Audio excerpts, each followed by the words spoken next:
It's another glorious day, my tea sippers, and you know what time it is. I hope you have all of your crumpets together because it's time to dish tea. And you're dishing tea, darlings, with Big Meat. Can't wait. It's time to dish tea with Big Meat. It's time to dish tea with Big Meat. It's time to dish tea with Big Meat. It's time to dish tea with Big Meat. Darling. And hello.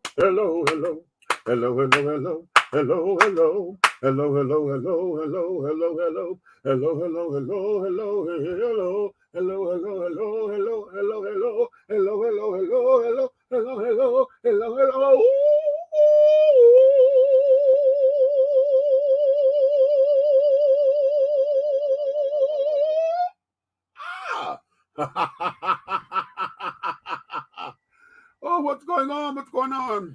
I'm trying to pull my computer a little closer. You're not supposed to see my little clips back there on the damn thing. What did I do? Oh, that's what I did. Okay. All right, there we go. You're not supposed to see the backdrop clips, Chad. Okay. However, that there is where we are. What's going on to all of mine? My tea sippers, my crumpet dunkers, my pot stirrers, my tea brewers, and my tea leaf readers, honey.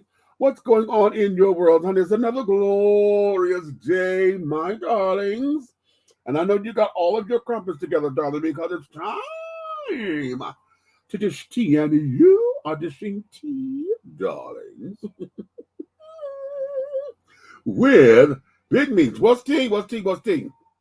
Listen. Oh, honey, we have had a very fun-filled weekend, and we were supposed to have done some things yesterday as well, but child, Miss Mavis is down again. You know, we had to replace her. She was misfiring, so I had to take her back to the mechanic, had to take those parts off, send them back to AutoZone because they're lifetime guarantee, redo the parts. And then he just told me he had to put something else on. I thought I was going to go pick her up today. But we can't pick her up yet because, what did he say? He had to replace something. And now he got to do something else. So that he said she turns over.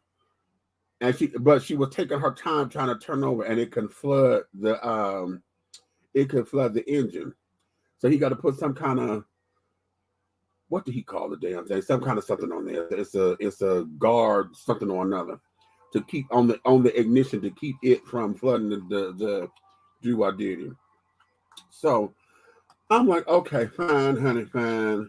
Let's get this done. As long as it ain't over my budget, child, because I'm only hoping to spend just a couple $100 on this particular repair. Okay, labor and et cetera. But okay. Also, I was in Savannah Wednesday night, and I came home Friday for the Georgia Economic Developers Association, and that there was our statewide conference, so that we had some wonderful information that I got from out of there to bring back to the city of College Park for my team here in College Park, which was fantastic. I met a couple of folks down there, which was lovely, and I'm hoping to where we could bring some of those children on as sponsors. Okay, some of those companies to come on and be sponsors with us, economic development and carrying on, so that we can get some things done, honey, you know. So that was lovely. And then Friday evening, we do have a new restaurant that is coming to College Park. I want you guys to come and check it out. I thought it was going to be topless. Okay? Because that's what they kept saying, topless. But it's going to be tapas, Taupas, tapas, which means, you know, small bites. Okay? That's a little French word, I think it is. It's French or whatever. To mean small bites. Okay? And so we went for the soft launch on Friday. When I tell you the space is absolutely fantastic, it's very small and it's intimate. Okay, they did that on purpose to where you're not overpowering and carrying on in there. They have a back patio. They have like garage doors off of one of the bar areas where if you're on the patio, they can lift up that garage door and they can serve the patio. It is sickening. Okay. It's called ATL, AYETEAELL. Okay. And that there is absolutely fantastic. Then after that, honey, we went to go celebrate with one of our sister clubs, honey. Aces High Card Club, honey. Aces High was in the house, honey. They were celebrating their 2-year anniversary as a card club. And they had a pool party carrying on. So I'm overly dressed, honey, because I'm dressed kind of cutely from coming from the soft launch. And I went straight there. I was supposed to go home and change my clothes and this, that, and that, and didn't do that. So we went there. Now we were supposed to have went back last night because they were having another thing. Like I said, May was got to acting up. Miss Ella, that's Aunt Nikki's car. Ella is acting up. So she said she needs new brakes. And we just couldn't pull it together. So we has bought the bands to support, but we was gonna get there. We just couldn't pull it together. But in support, we did buy the band so that they could make the fundraiser and carry on. But we had a very, very good time with them. Also, yesterday, I'm telling you, I've been running. I had my College Park Citizens Association. So those of you who are in College Park, Georgia, we need you to come on out and to become members so that your voices can be heard as well. Okay. So that was fantastic. Next Saturday, September 25th, from the hours of, what is that? I think it's 1 to 5, I believe. We would be in Decatur, Georgia at, I'm going to say, it's the Chit Chat Club, right? Or is it the Click Clack? Anywho, they're going to correct me in a minute. We're going to be there with a pop-up shop, honey. We're doing a pop-up shop, and we're going to have, local businesses and entrepreneurs are going to be there setting up their tables and doing their thing. So, honey, Sensuality is going to be in the building. Alo Nana is going to be in the building and carrying on. Royalty Hair is going to be in the building and carrying on. So we're going to be there doing our thing there. So if you're in the Atlanta, honey, come on down. We're going to have some cutesy little things for you to do and to purchase and things. We're in September, so we want you guys to start thinking about your holiday season because they're trying to get everybody to think about it now because they're saying some of the stuff is not going to be available because of shipping and carrying on. We're having problems with a lot of shipping and et cetera, et cetera. So that there is of that. So those are our announcements for the day. And carrying on. Let me do this. Today is I said what I said Sundays, okay? And today's title is Can We Talk for a Minute Alive? Okay. Can we talk? Okay. Now we're going to do things a little differently, okay? Because what I want to do, I want to highlight some cards, okay? Tonight's conversation cards. Can y'all see that? I try to get it so the glare off the cards do not. This is one deck. This deck is called the Self-Love deck. I have also the After Dark deck tonight. Let's talk. Okay, we also have the Date Night conversation cards. And we also have relationship debate cards. Okay, now these cards are the dude who put this together. He's a motivational speaker and carrying on a date relationship coach, I believe. His name is Ace Metaphor. Okay, Ace Metaphor. So he has created these particular cards, and there's a number of other decks to go with them. I only bought 4 of them right now. I think I'm gonna go ahead on and get the other one so that I can have the whole set to support him and his efforts of trying to make sure that folks come together for conversation. So what I'm going to do, I'm going to take questions out of each deck, and that's going to be some of the things that we're going to discuss here. We're going to get down and dirty today, honey. Now, it's also the time where I let you come on up in here. If you want to be my co-host today, you're able to, but I got to stick to my 5-minute rule because I've been relaxed with it. I've been letting y'all come up in here, and I've been leaving y'all in here the whole show. We're not going to do that, okay, unless I say you're my co-host, blah, blah, blah. Those of you who want something to say or got something to say or want to talk about anything, I'm going to allow you to come on up in here, okay? Okay. Wait a minute. Is this the right? I got to make sure I got the link. Okay, yeah, that's it. All right. Okay. Hold on. It's got to wait for the flash. Okay, let me create a banner out of this as well. Okay. So what I want y'all to do is click this get the banner, and you guys can click on this link or go to this particular link, and that will bring you into the show. Okay, that'll get you down in my queue, and we'll sit down here and bring you in when we need to. Okay, and things of that nature. So, all right. So yeah.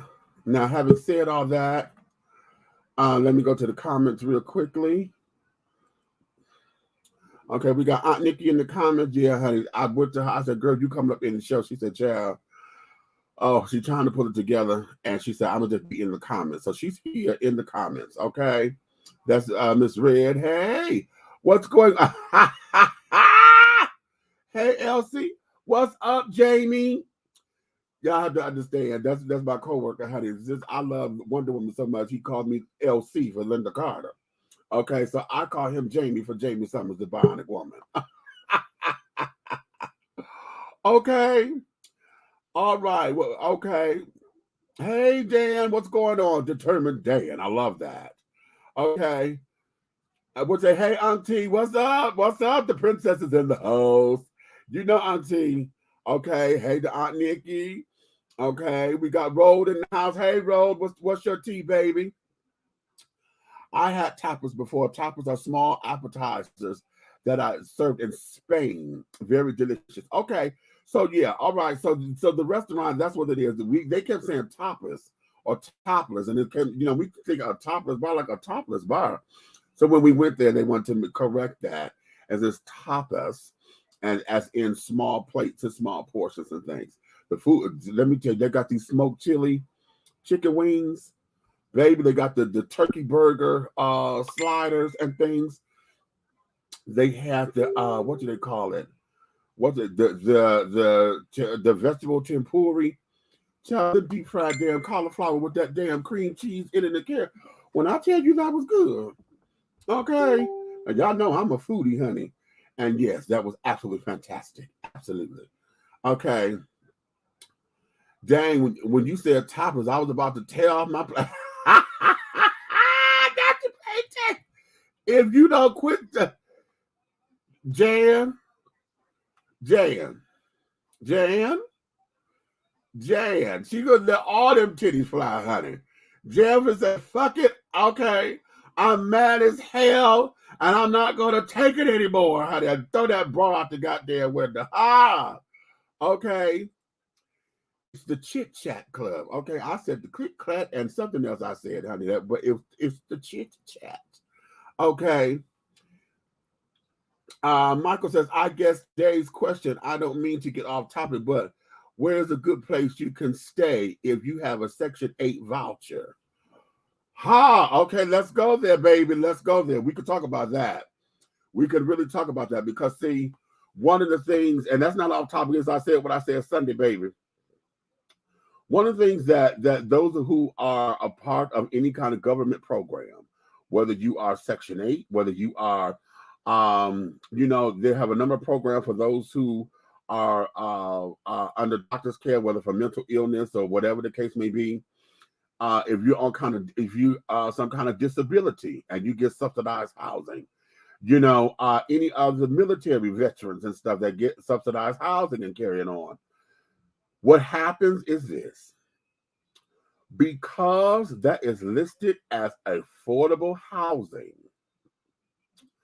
oftentimes trying to find it is going to be ridiculous because a lot of the areas where those affordable housing opportunities are usually in areas that are completely underdeveloped or have been ran down because a lot of the people on those programs have given the program a bad name. They have been the ones who run down the properties, and they have been not taking care of any care. Now, then you got landlords on top of it. Then you got those who do good, but the landlords don't come and make sure that the property is secure, don't make the necessary repairs, and et cetera, et cetera. So trying to find those particular kinds of homes are difficult, because once folks get in them, they are there. They usually have no vacancies. And unless they become part of the number that we're talking about, where they're fucking up the shit.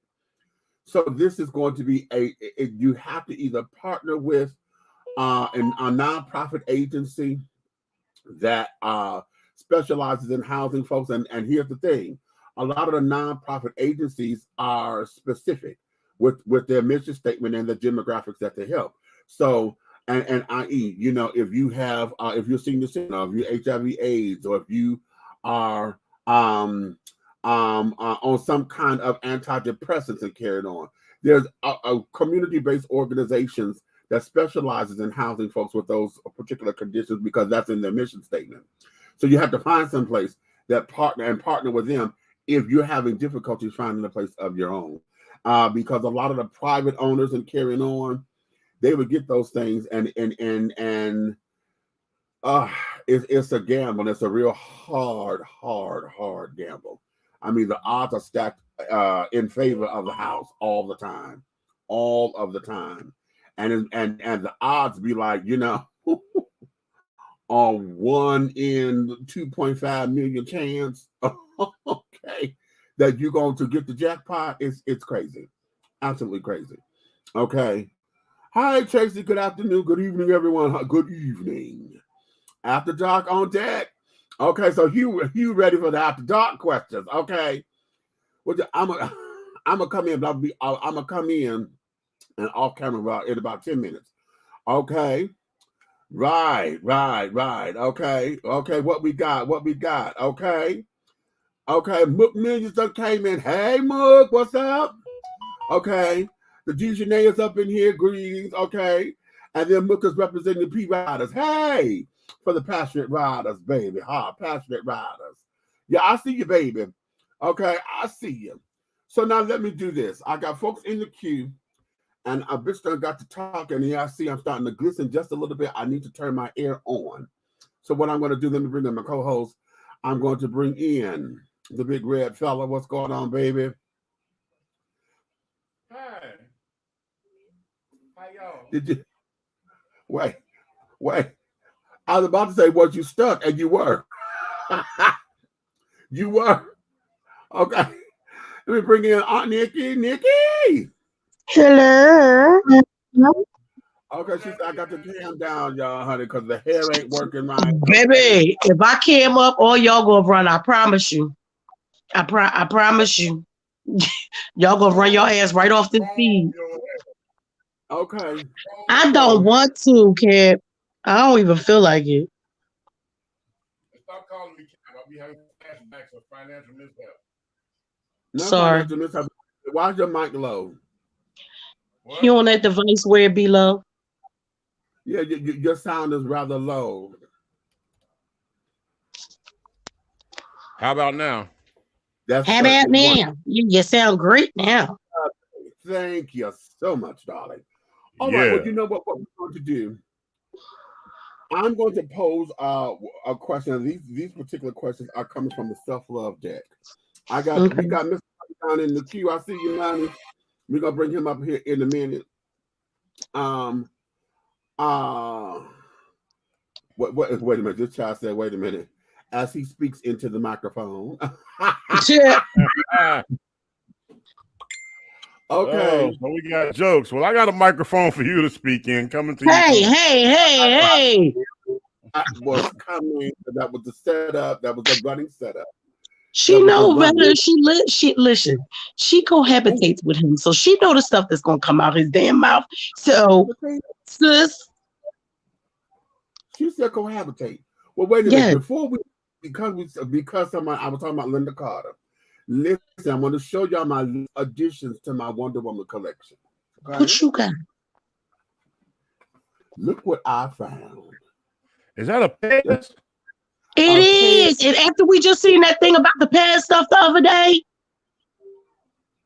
Okay, I bought two Now of them. you, I bought the now you last two. see the past. You got. He always got to have a set, y'all. Wow. I bought the last two. You know Okay. he has to have a set. Okay. Well, that's because I didn't know if I wanted to eat one or not. Usually you have to eat one and one for Mm-hmm. the collection. Now I needed to get this one because this is a new one. I have a Wonder Woman Pairs dispenser already, but this is the new edition. The Buster stuff has changed and all of that. Okay, I'm Oh, living. well, they Yes, should have it's made a, one with Serena in there then. okay. That would be hot. Now, how many of y'all remember this? Oh my God, where did you get that? Is that the comic book? Yes. Where the hell did you get that? Girl, I found it on Amazon, honey. Oh my God. This is a hard book. It's the collector's Yeah, edition. Because I had this when I was a kid when it first came out. I remember that. That Right. is crazy. Okay. And Wow. the first time that Superman and Wonder Woman fought. Mm. Okay, this is the very first time. And in this particular story, she whopped. And that's how you introduce domestic Now, I was she getting ready violence. to say she whooped his ass. She takes a I couple of remember knocks. that. She whops his ass, baby. She Mm-hmm. whops that ass up in here. Okay? Wop, pop, pop, pop, bomb. Up in here. Now, two more items. Okay, y'all see this one? Oh yeah. Yep. Oh yeah, that's that one you said that company make them. Because remember, I was like, why they look like LOL doll? Right. Okay, but this is what the doll would look like. Okay, this is the particular one. This is props number 172. Right? Mm-hmm. Okay, now wait a minute. Y'all ain't ready. Y'all ain't ready. You see this? Oh, oh, oh, that's her sister. Baby. And I bought Nubia. They done put Nubia up in there. Then I bought Nubia. And meet you hear the bag rattling. I've been You hear my doing bag rattling. I got my saltwater taffy. Okay. They are about to release a new Nubia comic book and carrying on, honey. So she's coming.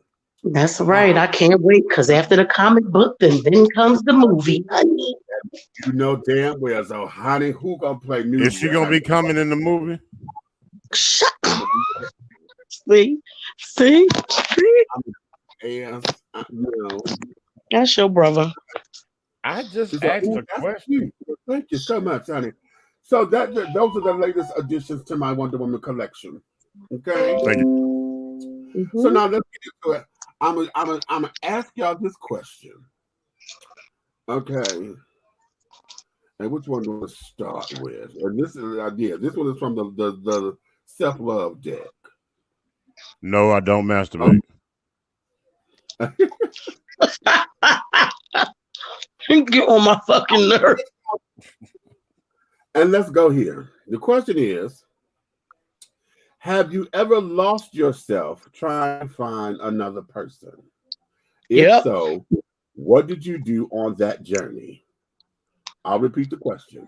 The questions. Have you ever lost yourself trying to find another person? And if so, what did you do on that journey? To come out, because I got to go turn the air on. I'm going to calm down. Y'all talk. And wait a minute. Money down here. Money, I'm going to bring you in. While I come out. Oh, Lord.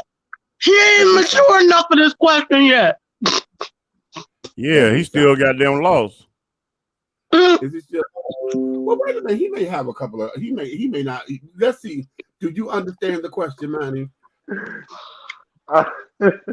Hey, I do understand the question. Hello, how everybody doing? Hey, boo boo. Should we hear from the children first?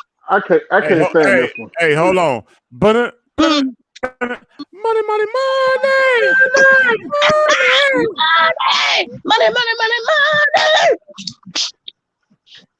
He bought. What's Listen, going on? What's going on? What's going on? you heard the question. I want to hear what you guys say. Yeah, I heard the question. Okay, come on. Yeah, I tell us everything. Make your mama proud. yes, I actually have lost Everything myself you trying know, to money. I want to find. know everything. I just don't want to know nothing about your blow up down. Lord Jesus. Call Uncle Red down here attacking your brother. No, I actually have though. Actually my first love. Whenever me and her officially broke up, I was Mhm. I was in a funk to the point where I didn't, because me and her was together for, I want to say 5.5, 6 years. That was literally my first love, the first person I ever even told I love you to, Wow. besides The my dog is? family, you know. Huh? Aw. That is beautiful. And I, I literally, it got to the point where I didn't even leave the house. I didn't want to, I didn't want to be around nobody, didn't want to talk to nobody. And it's like I lost sight of who I was. I got to a point where I was calling out of work for no apparent reason, Oh my just because I God. was chasing behind her and all this kind of stuff. And So I Like, need for to me to ask a let like question, somebody, son. for me to let somebody mess up my money, that was just enough for me to say, "What the fuck am I doing?" I mean, So I'm sorry, before Sister Maya. before I found let's say the most probably ignorant shit about to come out no, now. no, no, no, Can no, I no, ask a no, no. question? Hold on, Nikki. I am really sensitive to emotional things. When people are in love, you got to respect the fact they in love. You know what I'm saying? You can't doggone be like saying stuff, and sometimes you gotta let shit go for what it is. You know, it's like love is a very strong word in the world, and you got to remember that when love is going on, Yeah, it's like you got to just I'm remember not. one thing. Mm-mm, mm-mm, mm-mm, mm-mm. I feel it coming. Listen, I done helped.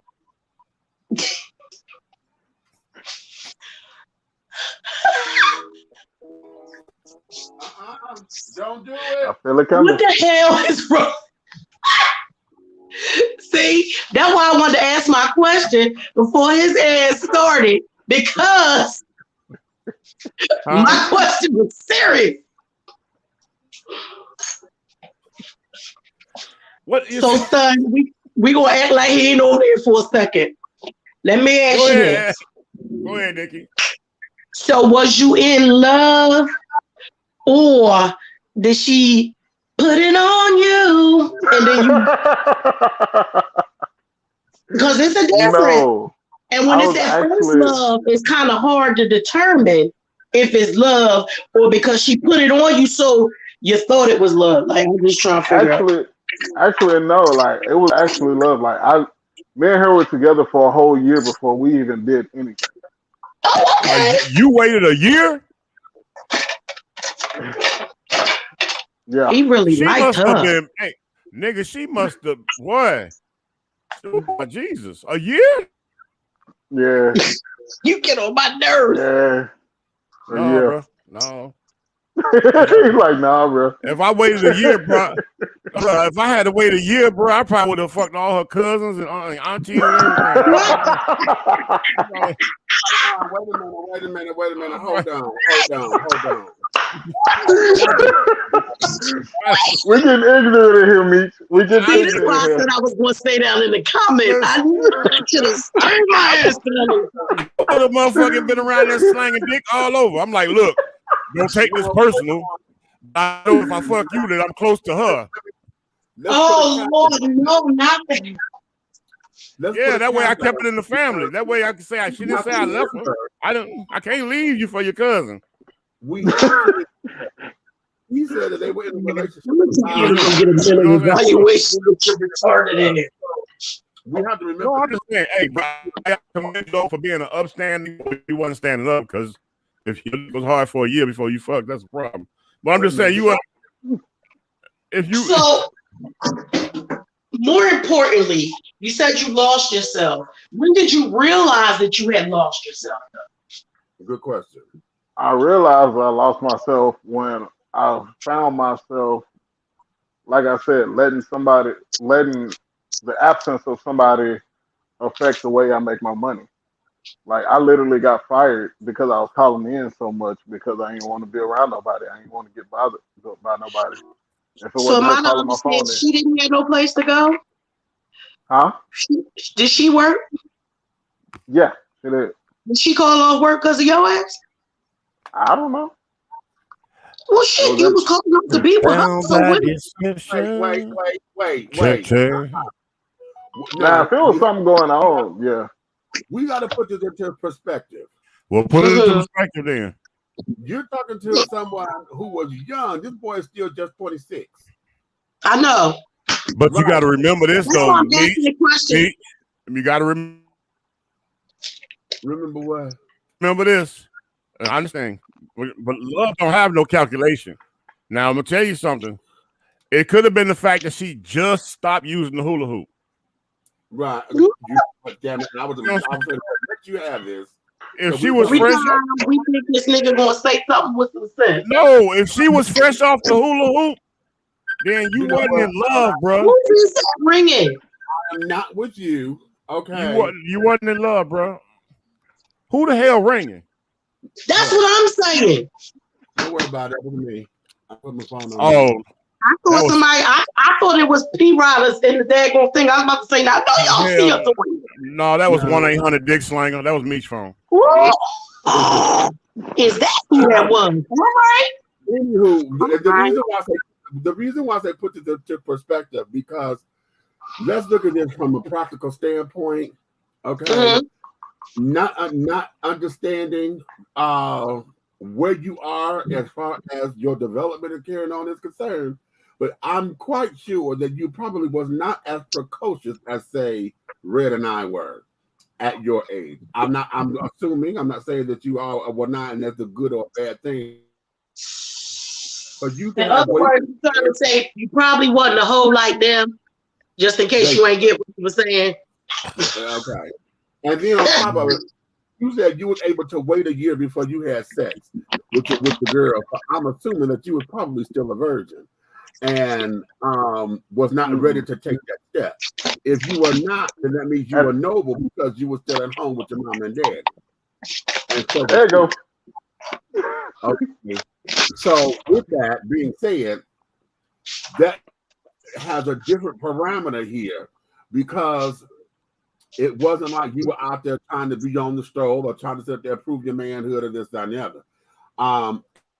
And shaping all of that, that there was a little bit more. And then, of course, on top of it, here's where it is. If you waited a year to have sex with her, then, honey, yeah, you went into the whole love thing because he said they was together for 5-something years, so that means he even stayed after. So yeah, right. Okay. Hey, well, you know what? Hey, here you go. Go ahead. I was going to say, because some young guys, even if they do that, wait, in the back of their mind, I'm talking about immature. I ain't talking about their age. I'm talking about immature motherfuckers. You waited, but some of them get a little vengeful. Now you done made them wait, and once they get it, they leave because they like, this bitch done whatever. So just for that is amazing, and I'm glad you was mature enough to do it. Hey, it's absolutely amazing to me. And you know what? My respect for you has went through the roof because I'm a patient man. But like I said, I was family by the time the year went by. Okay? I'd have been at the family reunion, goddamn it, slanging motherfucking dick everywhere. You know what I'm saying? I'm just saying. I'm gonna be like, yo, hey, I thought you was with my cousin. I am, per se. You understand? What had happened was. What happened right. Because you want to let's wait a while. From the waist up, I'm all hers. You said from the waist up. You know what?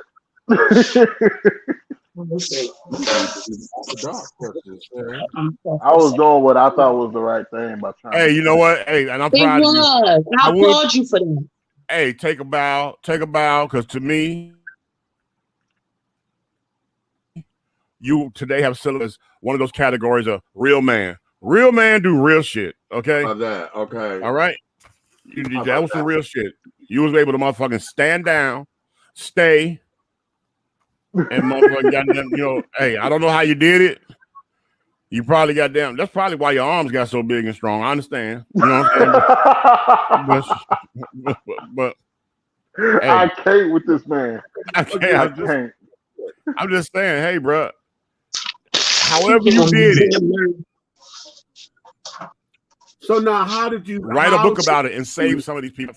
They might find the one. Exactly. Ooh, that's real shit right there. How did you start your journey to reclaiming you and refining yourself? What was that? Because when you found out you were lost, to be honest, what did you do? To be honest, yeah, it took my dad like literally putting his foot in my ass and telling me, stop doing all this over a girl, because there's plenty more where that came from. You still young, you still got a lot to live for. Wow. And ever since he told me that, it was like I put it in my mind that I can do what I got to do without, suffering or trying to be up under somebody, and I can do what I got to do on my own. Okay. You know what? You know what? But you got to remember something. Every dad that you come across don't take the time to see what's going on emotionally with their sons. That's right. That's right. You know what I'm saying? Stay right there for a second. Right. Stay right there for a second. And that's very, very, very, very significant. I'm just saying, you got to think about it. When a father, go ahead. I'm saying when a father takes that moment to actually recognize what's going on with their man child emotionally, right? Then he's being a real father. He's also giving you a reference of what type of man to be. That it's okay to have feelings, but it's not okay. It's not okay to wear them on your shoulder. It's not okay to let somebody abuse them. It's not okay to let somebody abuse your feelings. Yeah, don't let nobody abuse you like that. See, most fathers. That's one thing that I can say. Even though my father wasn't in my life my whole life, he is like he has been and always will be that role model for me. Well, long as he wasn't one of those fathers that sat down and said, "What's wrong, son?" And you were like, "Well, my girl broke up with me. We've been for 6 years, and I don't know what to do, and I just can't seem to get out this funk and everything." Now, one of those gangster fathers in the streets would have been like, "You talking about the little girl you been running around with?" He'd have been like, "Man," he said, "Man, I didn't even want to tell you." Right. Yeah. You know what I'm saying? Don't do it. Or pull a little boost. You know what I'm saying? Right. Take it to the whole house and shit. Okay. Yeah, you know what I'm saying? Like, what? Man, hold on. I got a hot $40. Get in the car. You know what I'm saying? Tell you this old stupid shit that ain't nothing better than pussy but some new pussy. So nigga, come on. Oh, yes. Meech, I don't see what the problem is. We gotta understand that that's all. Me trying to see what the problem is with that. No, that's the whole man shit that we do to get over something. We when it comes down to I heard you mixing eggs like your greedy niece just came in. How the hell she hear me making eggs? I heard you mixing. I'm turned off. You mixing it. What? Okay. Okay, go ahead. Sorry, y'all greedy niece came down here to I heard you making eggs. How the hell she heard me making eggs? Anywho, what we have is we end up getting a lot of these particular messages and so-called male mantras, that's supposed to stick. The whole ain't no, nothing better than pussy but new pussy. That's a man thing. And instead of us learning how to get over something and process those emotions, what we do is we learn how to stifle them and then move on, because the whole idea is, well, you get over this by getting up on it. If you can't get over that, you get up on the new bitch, get on top of her. Take your mind off of this one. See, that's not always the answer. Well, I always say this right here when it comes to when you know on the serious note. On the serious note, when it comes to the father and the son relationship, any man that teaches his son how to find closure in an emotional situation in his life is a man that elevates his son's life. You know what I'm saying? You know what I'm saying? Once you teach him how to find closure, okay. Like I always say this, and I said I've always said this right here. I always like when they go to complain about something, I tell them all the time. My wife will vouch for this. There is an end to every beginning, no matter what the situation or the thing that you're applying yourself to. There's always an end to every beginning. Right. Okay. Okay. You know, so the end may not come when you want it, but it's definitely gonna come to an end sometimes. You know what I'm saying? Sometimes sooner than ever. But what it is she was a lesson. You think about it, she taught you love, respect, and patience, just on what you done told me already. Okay. Exactly. Okay, let me bring Mrs. Red up in here. Miss Red. Right. This one right here. Y'all this is what I deal with 24 hours of the day, 7 days. And you love them though. You love them though. You love them, girl. I do. I love excuse me. Harpo, who this woman? Who the woman? Who the woman? You know who that woman is. Who that woman? Unplug your mic. That's what happened. You come and plug my mic is going down. Good day, sir. Anyway. Not about to play with you. Okay. Oh, you don't want to play with the mic now? Okay. No. Here's where this is, because see, oftentimes, and I'm glad we're on this particular subject, because you know, oftentimes when it comes down to these kinds of things and you're losing yourself. Personally, I haven't lost myself in trying to find somebody else.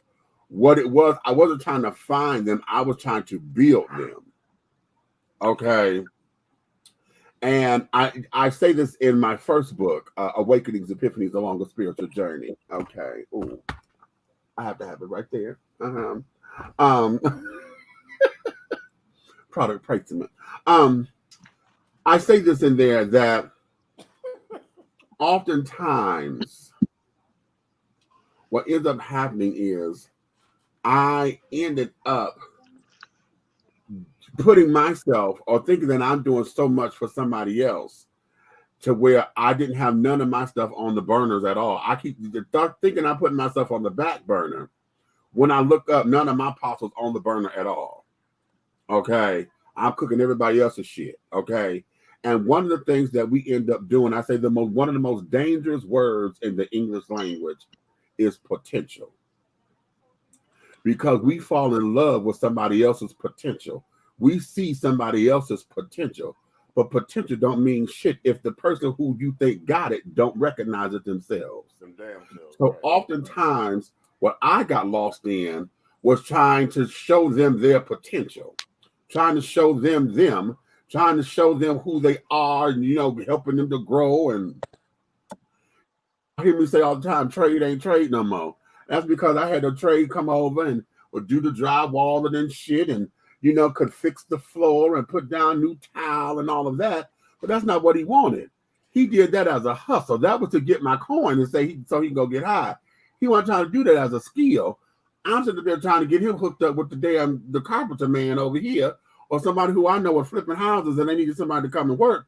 I'm trying to get you to put some money in your pocket. Your ass is trying to get high. And my ass was sitting up there looking dumb. I'm like, what the fuck is you doing? Because you keep coming to me for all the coin.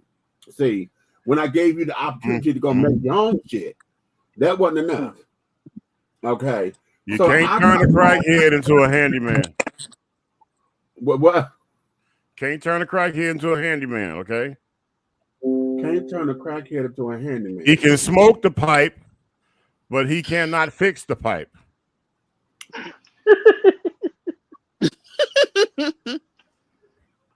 Hey, as funny as that sounds, that makes a whole lot of sense, though. That makes a whole lot of sense. But I've had people in your position before, Meech, and And one thing about it, if he on the right drug, he can lay the pipe. So yeah, but Lord, he don't be trying to fix that motherfucker. Okay. I'm just that time to get behind the pipe. What is going on? Listen, those of y'all who are listening, are we having a lot of sound interruptions? Does it sound mechanical on y'all's end? Because it could just be mine, but every now and again, y'all are popping and freezing and sounding robotic. Yeah, that's happening on my side too. Okay, that means Big Brother is listening, honey. They don't want us talking, but I'm gonna talk. They don't like us. Okay. We don't give a fuck. Okay, now wait a minute. Okay, let's go to the next one. Y'all ready? This is good. Your best friend admits to often fantasizing about you and your significant other and ask for a threesome. How would you respond? Woo. Can I take this first and get out y'all way? Mm-hmm. Let's get to ignorance first. Nah, we talking about my best friend, female friend, male friend. It just says your best friend admits to fantasizing about you and your significant other and asks for a threesome. How would you respond? That's disrespectful. That's crazy because you could, if it's a nigga, then we already know he going to ICU. I mean, if it's a female and she ain't know what I call a Hassan heifer because you know I'm a big nigga, two big motherfuckers can't do nothing but wrestle. But if she's a doggone, you know, well endowed, nice, shapely, slim, sexy woman, then you know I would wrap her up and say, "Hey, honey, look what I bought you." You know what I'm saying? I think that's my cue to go. I gotta go to the store. I got some grocery shopping to do. Oh, nigga, you here now? No, best friend is off limits. Shit. Best friends are off limits. Well, I ain't talking about your best friend. Your best friend, I couldn't even. If I stood up and swung the dick around, it'd go across top of her head. Don't do her.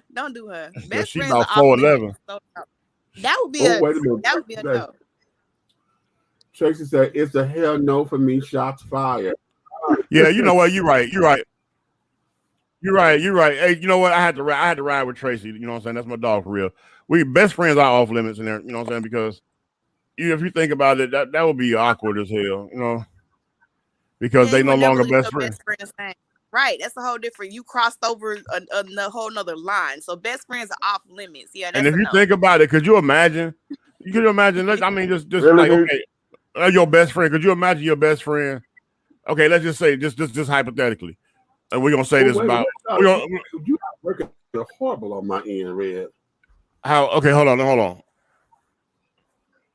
Yes. Yeah, it might be downstairs. How's that? A little bit better. Okay, that should be a little better. Go ahead. All right. What I'm saying is, let's say hypothetically, okay, best friend. We know, okay, the only one really I know here that got a best friend that they probably been hanging since, goddamn it, Bubblicious came out. So, damn. So, just telling her age. Right. With that situation. Right. With that situation right there, that would be really awkward. You know what I'm saying? Because I couldn't imagine being her and she hear her friend. You know what I'm saying? Oh my God, I'm about to come again and again and again, and I'm coming again. Oh shit! Oh, get your husband. What? That probably would make her get busted in the back of the head like that. You know what I'm saying? Like, hold on, bitch, you're enjoying it too much. You know? Right. You know what I'm saying? Yeah. that's off limits because I feel like as a best friend, you should just keep that fantasy to yourself and not let it be known, because then I'm gonna feel like you after my significant other. You know what I'm saying? Like, wait, hold on, because wait. The part that y'all missing is not the fact that they said they fantasize about you and your husband. Not either or. The thing is, they came to you and said, I fantasize about you and your significant other, and I want us to do this together. Okay. Would you entertain the three-way? Because the thing is about you. They didn't come in and say, oh, I fantasize about your husband all the time, and girl, you my best friend. It wasn't that. So you saying so it's an equal balance between the intimacy pool. Okay, I get it. So yeah, listen. Tracy okay, but then that wouldn't work out with us anyway. So that's kind of hard for us because me and they. What? You froze on me. No, I'm just saying. Yeah, you me and my significant other, froze. I know that froze wouldn't really bad.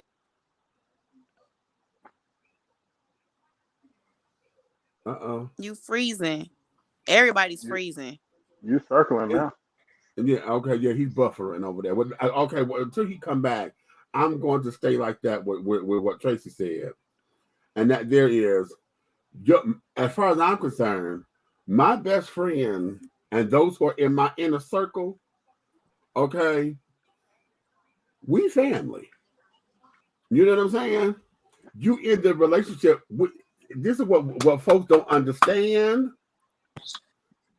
When you are in a relationship or a marriage, your friendships they have to be important because those who you bring with you, those who are in your inner circle, those who you call your confidants, they're in the relationship with you indirectly. Why? They always at the function. They done been there with the kids. You done had kids or whatever. They're gonna understand the nigga this bitch. That's who you run to. Okay, for your source of strength.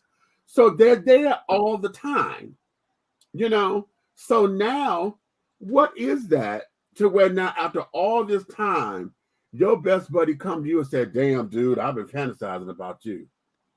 Okay. And damn, I know y'all cool, this, that, and the other, but damn, and I know you're a freak like me because we cut from the same cloth, but yeah, we can make this shit happen. No, bro. What the hell is that? What is that? And it's not like it's the other way around when they saying, damn, It was at this moment.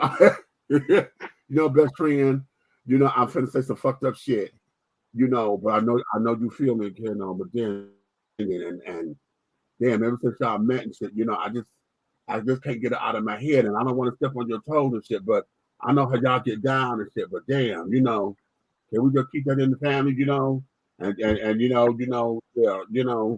ain't no fun unless my homie gets some kind of shit, can we do that? Like I'll say, Well. it's a no for me. I'm sorry. It's a no for me, dog.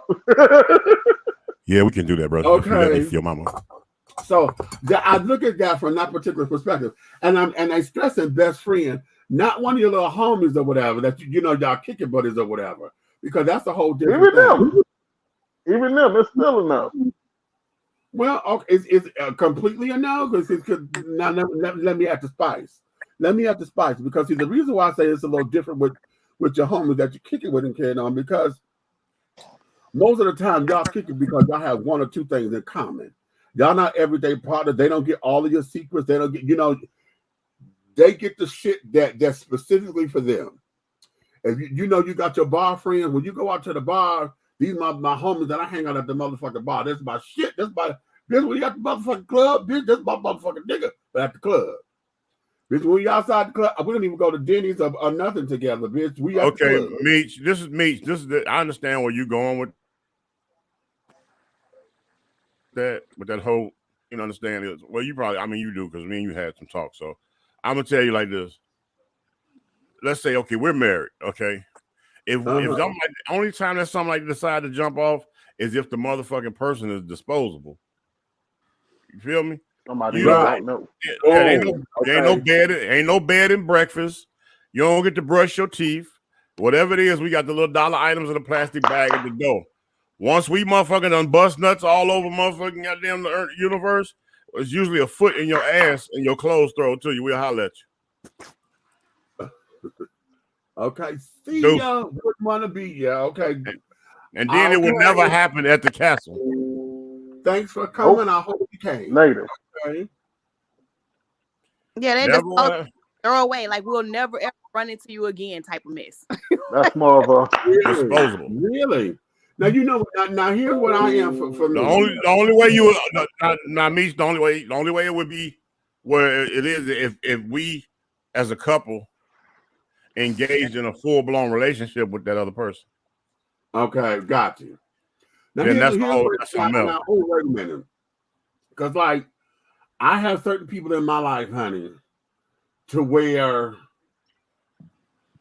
I want to put this delicately. Yeah, you should. That shit hurts. I walked into that one. You must be walking backwards. The rules are this. Okay, fuck it. There ain't no delicate way of putting this. I have like those who are in my inner circle, and I know how we play. Okay, now we know we have people that when we sit up here doing this thing, we're like, okay, this one here we're gonna play together with. I got this one solo. Okay, but that's us. Okay, that's us, and this is just what makes us work. And like when they come into town or whatever, it's like, yo, like my road dog or whatever. I be trying to hook some shit up for the both of us to sit down here and get some shit together, right? I got a couple of people like, listen, I got, here, I'm Big Daddy, want you to be uncle, kind of thing. I got some shit. You want to play or not? So he got the option. Then I got my play toys that's like, hey daddy, can we? And I'm like, okay, look, let's talk, because I still run this. Okay. You could be all the hoe you want to, but I still run this. Hey. And that's, as long as there's an understanding there, I'm good. Because not being in a relationship well, let me put it this way. Anybody who said they got friends with benefits, I'm going to bust your bubble if you don't believe this, because you need to look at it from this particular perspective. A friend with benefit is a relationship without the commitment. Okay. A friend with benefits is a relationship without the commitment. Okay. And why is that significant? Because most of the time, most of us can't handle commitments.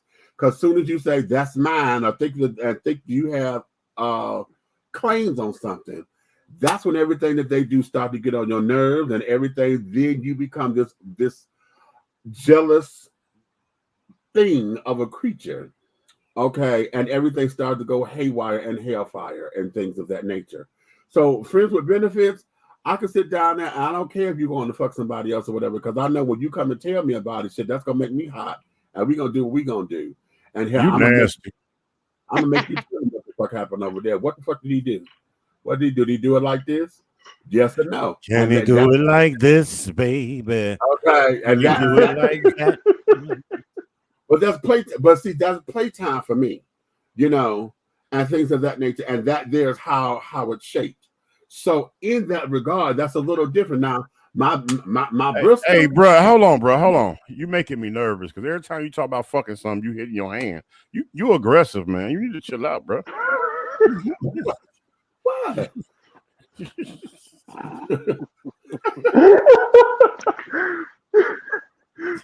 I'm a gentle giant, honey. That nigga be like, and we got to play a different way. What the fuck? I am a gentle giant. Okay. They said, no, I can't do it. Okay.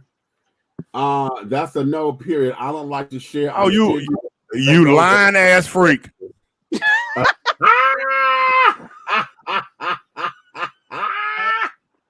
This child said, oh no, honey. Wait. This child said, God's still working on me. If you don't Tracy, you better stop.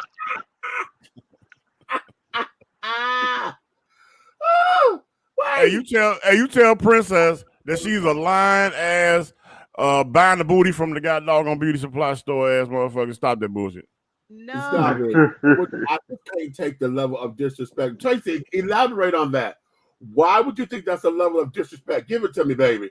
Show me why you think that would be disrespectful. Give it to me in your words, because I want to hear what constitutes that being disrespectful. Because that's good. That's good. Some people just can't handle it. And you know what? And that there is just that. Okay, it's just that. We'll say no. You just got this on, bro. Don't play with me.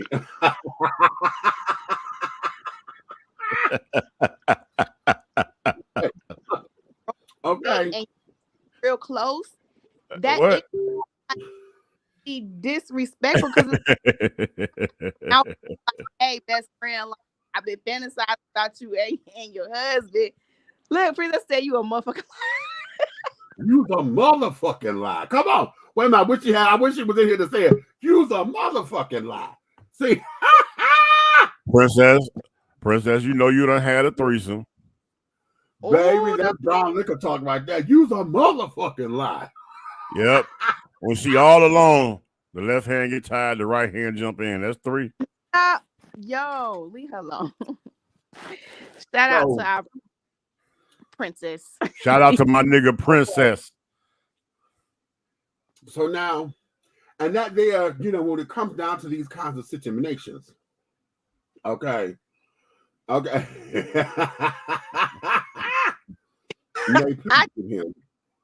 tried. Okay, hold on. First and foremost, Thickums, can't nobody get me. Somebody should have got your ass when your hair was fucked up. They got the kneecaps on your chin. How about that? You stupid. Oh, here's one. You suspect your best friend's significant other is cheating, but you have no concrete proof. Do you tell your best friend why or why not? Oh my God, let's not go. Yep, no.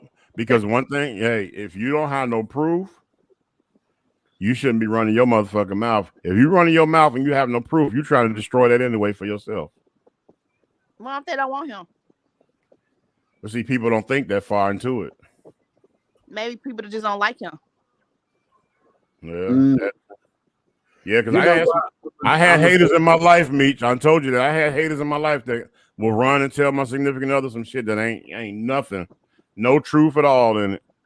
You know what I'm saying? Trying to destroy what the fuck I got going on just on some personal hate. Here's what this is. And the operative words here are best friends. Okay? Really? I know for me, and the way how I treat everything, my besties and carrying on, and I say bestie and then my inner circle, because my core folk, are my ride or dies, child. And everybody, I don't like to use the word friend loosely. I don't like to use the word friend loosely, honey, because if you're my best friend, you shouldn't be looking at me or my significant other in that kind of way anyway. Number one. But number two, if I think that this motherfucker is cheating, and I've done this with mine, because my Bristol honeys, God bless and God keep her. I know you start pounding that fist again. I know you watch it over this chair, honey. But my Bristol honey loves to have the experience. And in her experience as having, okay, oftentimes the choices that she makes is just that it's a choice because she wants to do something crazy or do something different. And I know at one particular point I had suspected, and the way how I would tell it, I would say, girl, look, I ain't got no easy feeling. I want you to keep your eyes open. Okay. Now that's how I would do it, and be like, okay. Now, if I have no proof, I would say that, because we've had conversations. I'm like, girl, I can't prove it, but everything in my spirit, honey, my spidey senses are tingling something hateful, but I can't prove it, and I'm one who comes out like that. I can't prove it, so I don't want you to make a decision on this, but I'm telling you, I need you to look into this. Okay. And now that's just me. But as my best friend, The thing is, I'm not gonna say nothing that I know is going to hurt them, whether I like to do it or not. Because my goal is not to hurt my best friend. I don't want to have to go with you with this. But bitch, if this is the common denominator here, and every time I'm turning around, child, I keep getting that vibe. Now I'm gonna pull your coattail to where I'm gonna get you to start looking, because see, this, like we said at the top of this thing, love is blind, and a bitch will sit down there and act like she ain't got no glass. She'll be a blind Bartimaeus in a minute. Okay. And after this, she can't see shit but this damn dick, ass, titties, whatever she getting from this motherfucker. And that there starts to it unnerves me, because I'm like, you are losing yourself all for the sake of saying that you got a motherfucking man. Bitch, what is wrong with you? What we gonna do is have some sources, yeah, and we gonna run up on it. I want her to see it for herself. I need to find out. We finna get in this car, bitch. We going out. We finna roll up, and you gonna bust this nigga in the back of his head. We gonna roll. That's all. That's it. Okay. You seen it? Let's bust and we out. We out of there. It's a wrap. Let's go. Okay, and there you have it. Red, the way she's talking, I hope you don't never fuck up. Bro, let me tell you something. I done been through so much shit with women in my life, man. A woman will motherfucking run up on you just like she said, while you sitting there talking to a realtor that you buying a motherfucking surprise house for her with. And everybody done said they done seen you with this bitch 7 times. But somebody else say, oh, I seen him with this bitch all the time. They always doing lunch. And she run up and crack you in the back of the head while you sign the deed to a new house you buying for her. Oh, that's what I'm saying. You get you a reliable source that has been knowing what's going on. They know the difference. So once you get that reliable source and you have proven facts that you've been messing around with, then you bust in his head. That's all it ain't no questions. Poop, but and that's again, here's what but how would you know if you don't do your own investigation though? Because you can have your so-called reliable source, but your reliable source might see something but not know what they're seeing, and then say that you're doing something you really not. Never trust nobody's information but your own. Because if there's a reliable one-day theory, you're gonna follow this motherfucker everywhere you motherfucking go. You know, like cheaters, my nigga, I'm gonna be like cheaters. I'm on your ass. And I'm gonna have. Hi, I'm Joey Gecko. Here's what this is, and this is why this is important. If you know your significant other the way you're supposed to know them, a bitch can't get in your ear. Boom. Okay. Exactly. A bitch can't get in your ear and say no motherfucking stupid ass shit. Now, this going back to best friends being family. Didn't I say if your best friend is there, they end the relationship indirectly? But they know what the fuck y'all do and what you don't do. They know patterns because they done been around y'all forever. They know patterns. And your best friend is going to make sure that if I come to you and say, girl, I need to say something, but I don't want to hurt you because I don't know. That's a come with mine. I can sit down there and say some shit, but like, bitch, I ain't got no proof, but this shit don't feel right. Okay, matter of fact, I'm gonna go ahead, Nay. I'm gonna go ahead and put it out there. I'm gonna put it out there. Okay, look, check this out. I've had somebody go to her and snitch on me. Look, I had somebody go to her and snitch on me about a female that we both were dating as together. Wait a minute, all that broke up. What's that about? Okay. Am I breaking up? I'll tell you. All right. He said that. Oh, you got it. You got it. One. Yeah, I got it. What I'm trying. He said somebody went and snitched to her on him about somebody that they both were dating. Yeah. Okay. Yeah, they literally went and told her what I was doing with this other female, but before they could finish saying everything, she already had told them. No, matter of fact, they inboxed me. It was like, and they started out this whole conversation like, hey, how you doing? I'm like, I'm good. And they was like, is your husband big red X, Y, and Z and all this? And I'm like, yeah. And they was like, well, do you have a problem because what happened X, Y, and Z? I was like, oh yeah, with our girlfriend. He's like, you don't have a problem with that? Why are you in my business? First and foremost, why? Can we pin Princess's comment, because that's some real shit right Yeah, Yeah, Let me yeah, change yeah. that comment. I'm coming. I'm coming. Which one you trying to get to? Princesses? yep. There, go right there.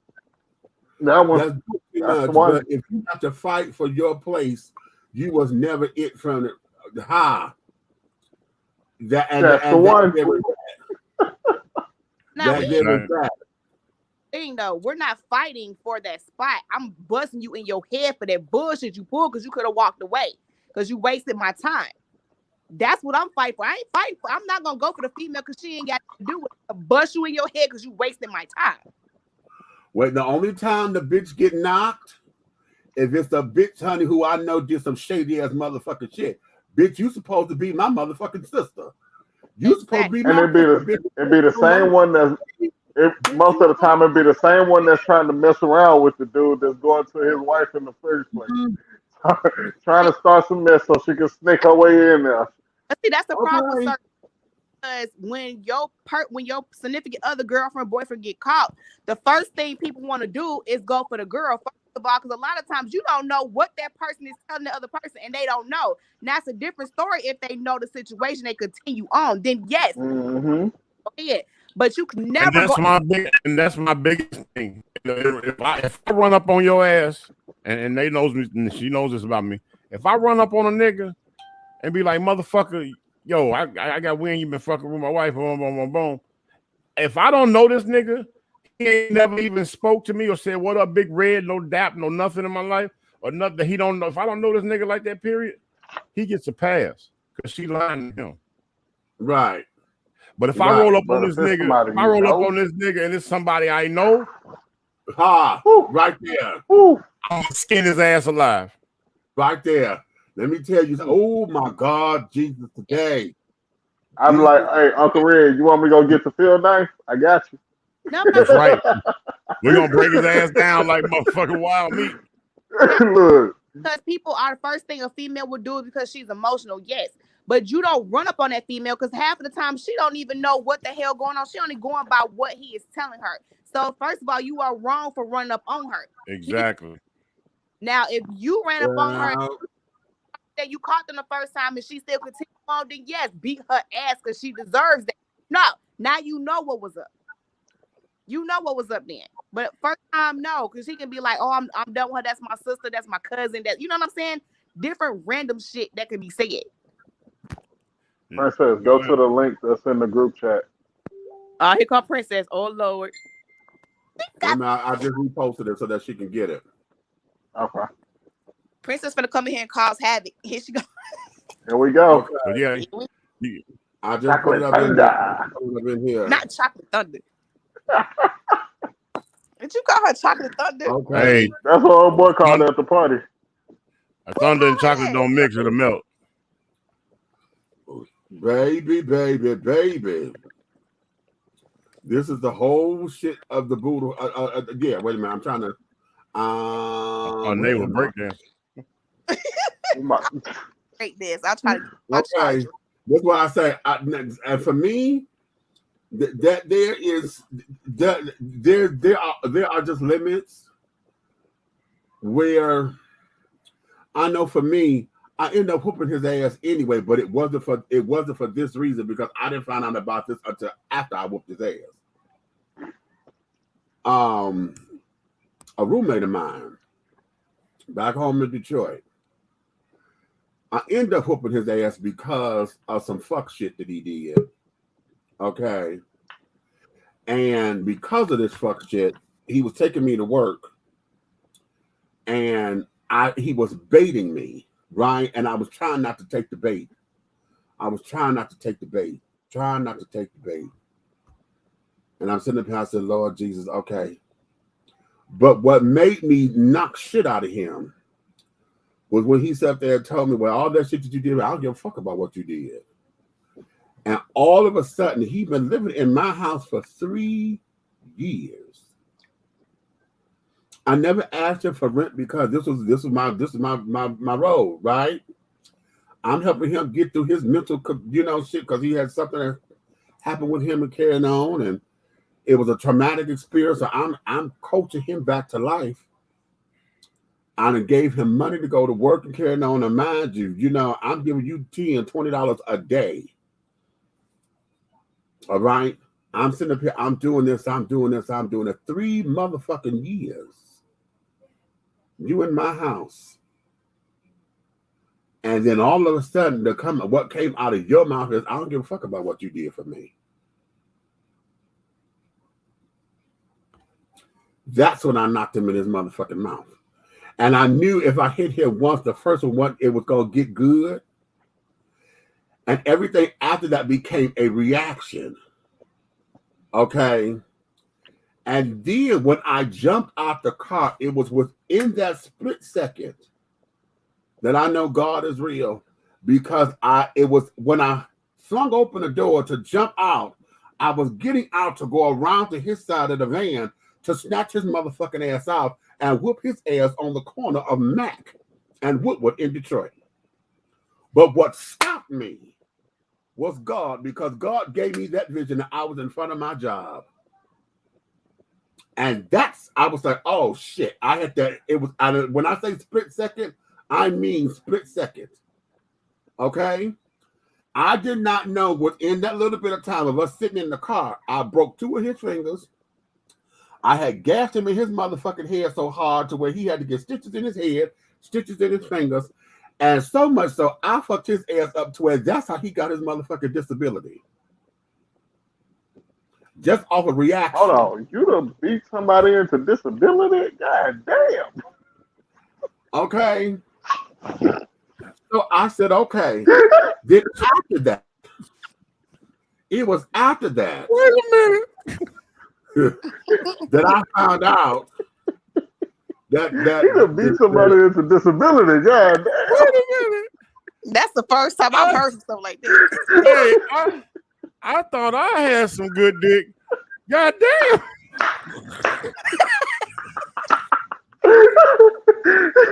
I can't. I ain't never had no bitch beat me, or I beat a bitch in a disability. What the fuck? I'm jealous. That's how he qualified for his disability, because yeah. Oh, and shit. so then I found out later, because I told y'all the guy, my Jerry Springer story. When I was talking with his baby mama, we got to walking because he had ended up going to jail. The trade ended up going to jail. Me and Desiree talking, and we were going over to where he had moved to out of my house, because we trying to get his shit together, trying to get him out of jail. Now, we going over there, and as we're walking to the apartment, she come telling me, well, yeah, when Monty came over, she said, yeah, Monty. I said, what the fuck you know about Monty? Oh, well, all I know, he come over with the green van that carried on, and he and Roy would get together, and they go.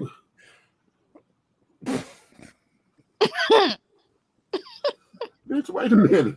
Now, I'm trying to keep my composure because we're talking about the same motherfucking man, right? This is her baby daddy. She don't know who I am to him yet. She don't know who I am to Roy. Okay? Okay, disclaimer. On Dish and T, this right here is what we call an example in the Midwest of dry snitching. Go ahead. I'm like, what the fuck did you just say? So, no. I'm sorry. This is us. We're having this conversation because she had just found out who, that Roy and I were fucking carrying on. Right, because all of this, her world is imploding because we're having this conversation. Wait a minute. So it's safe to say that Roy was top. What? He was top. What did you say? You broke Roy up. was top. No, I said, was Roy top? It seemed like Roy was the top.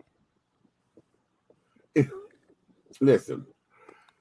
I'm just trying to figure out the whole emotional part of it, bro. That's all. Go ahead.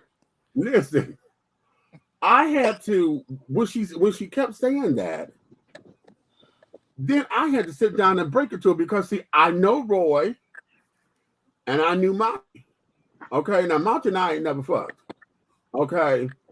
But Roy, I've been knowing Roy for 5 years. Okay. I know Roy. Right?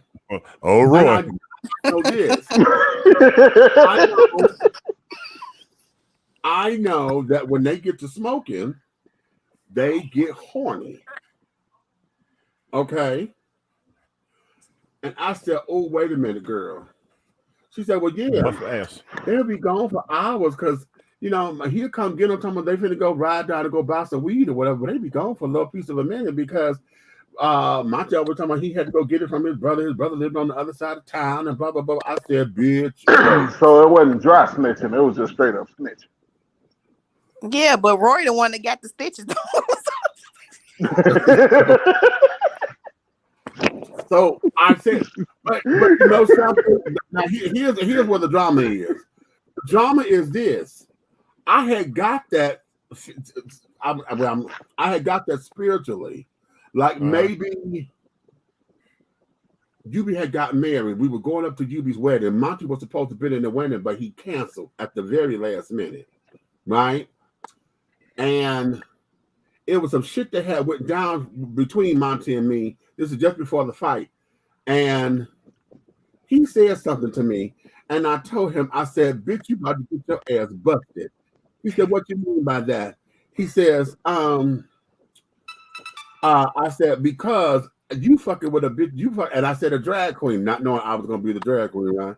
I said, you fucking with a drag queen piece of trade, bitch, and they don't know it yet. And when they find out, bitch, they gonna whop your ass. I had maybe like 6-7 months before us getting into all this coming out, not knowing I was talking about my goddamn self. And then when Desiree and I got to talking, that's when I realized that it's really bad. Okay, wait a minute. I'm sitting there laughing now. Wait, what you say? Cell Block Tango from Chicago in my head with this story. He had it coming. Yes, he had it coming all along. He had it coming, which he did. Just the fuck he did, goddammit. Just the motherfucking hell he did, because that bitch was notorious for trying to steal somebody else's trade, going behind him and shit, and then lying to everybody, telling myself, oh, I would never do that. Oh, bitch. Come on up in here, Dewan.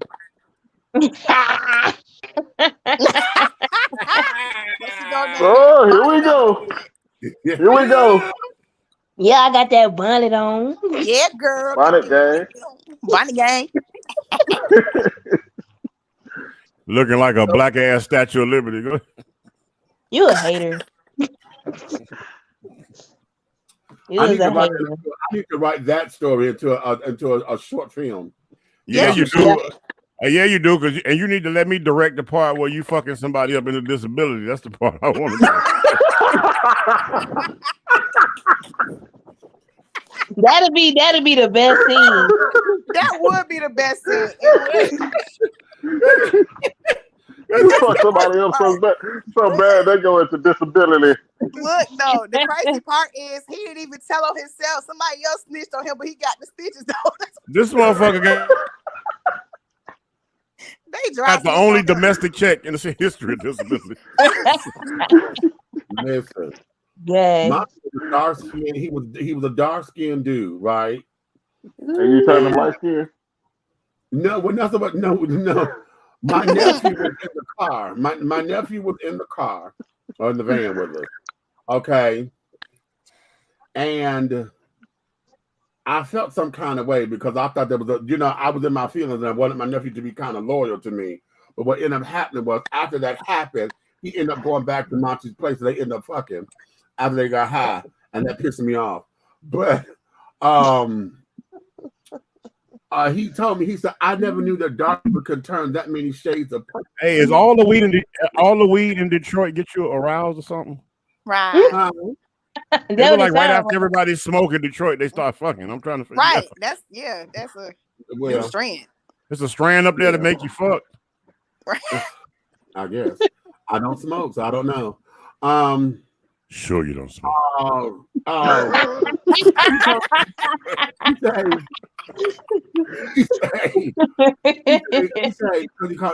said, ain't he? He said, damn, I never knew dark people could turn that many shades of purple before. I said, what are you talking about? Damn.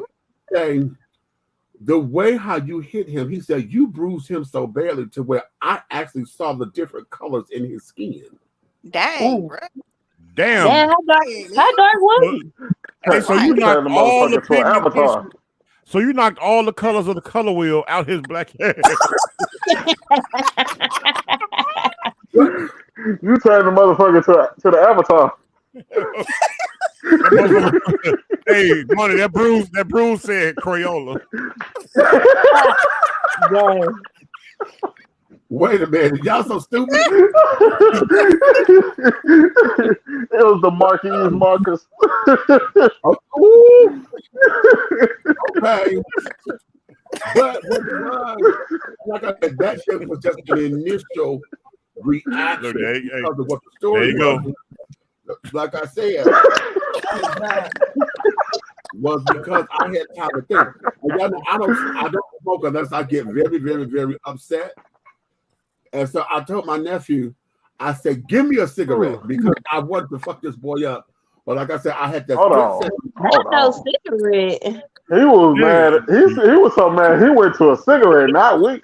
You would think he would say, pass me a joint.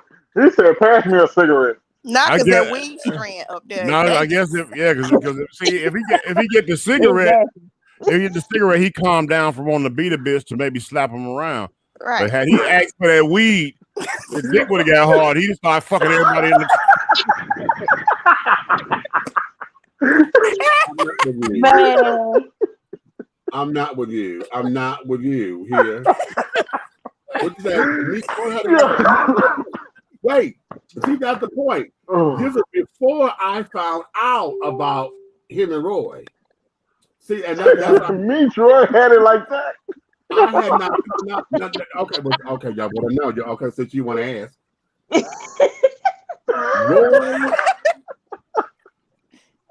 Roy was like a disability check. Roy, he's a real trade that I've had. Okay, and let me explain. Roy, when I first Oh God. Okay, I'm gonna put my phone. He ain't trying to get too deep. Wait a minute. Sound like he got there reminiscing on the orgasm. Oh God. In order to tell the story, I got to tell it, to where it makes sense. Because if I don't, Meech, we'll start the part before he get erect. Just start there. No, let me take a break. We're gonna take a commercial break. When I come back, I'll know where to start. All right, people, it's time to pay the bills on Dish and Tea with Big Meech. We'll be right back. Right back, child. Just let me do. Whether you are a resident, Jesus, Lord, Jesus. And then the commercial. Look at this. Look at. That goddamn commercial don't want to be on disability.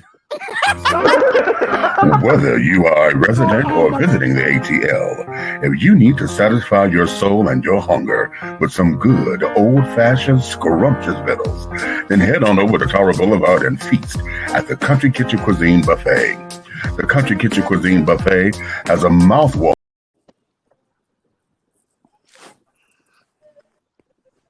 And we're back. Right. Hey, I guess the other cook was there. Hold on, let me refresh my page. Right, because that other cook must have been there. That commercial was like, hold on now. So not the other cook. I'm like, okay, what's the tea? That commercial was like brief okay, and we're back. Right. And we're back. That was a very brief intermission. Now wait. It's like now what you were saying, me? Right. The commercial. The commercial was like, man, fuck this commercial. What would you say? See, if we was talking about weed that give you the munchies, the commercial would have stayed on.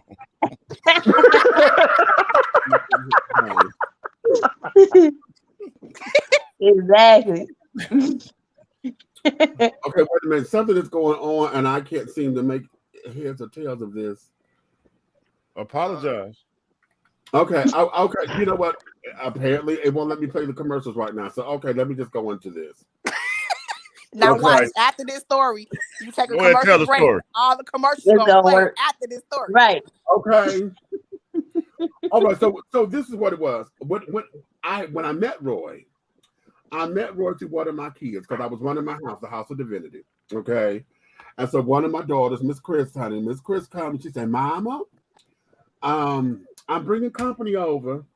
I said, "Okay, And Chris came over with Roy. Okay. Roy came over, and that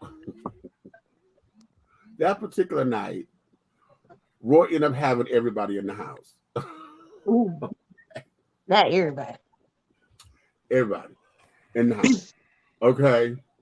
So when he came over, we all knew what was about to go down. It was maybe like 5 of us. So okay. So me being mother, I wanted to make sure that my children were taken care of, so I let the children go first. Okay. And so I, like sloppy seconds. So I went last. I was up there with him for about 2 hours. Okay. Hey, Meech. And that's what Chris and everybody, Hey, me say you want to slide right on up in there. I had 2 Chris. Okay. So Chris and everybody, they coming up the steps, tipping, buying, carrying on, trying to listen in and shit. So I was like, bitch, I thought you killed the boy. Y'all been up there forever. I said, okay, so that's how we met. All right. So ever since then, he would come through. I knew he was street trade or whatever, but hell, I never would just give him money flat out. I made him work for it. So he would wash my dishes, he would clean the house, this, that, and the other, whatever. So I let him be the little hustler. And like I said, trade would come in.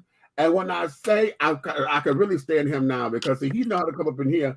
Bitch, he had his house clean. It was about an hour and a half. This motherfucker was back and you could eat off the floors.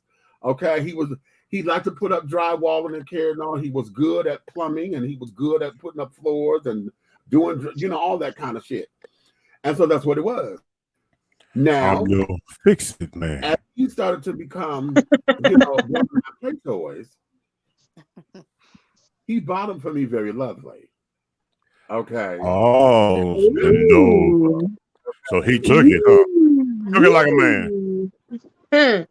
I'm Jody, baby. De facto. Okay. Hey, did you catch him while he was on the floor cleaning? Go ahead.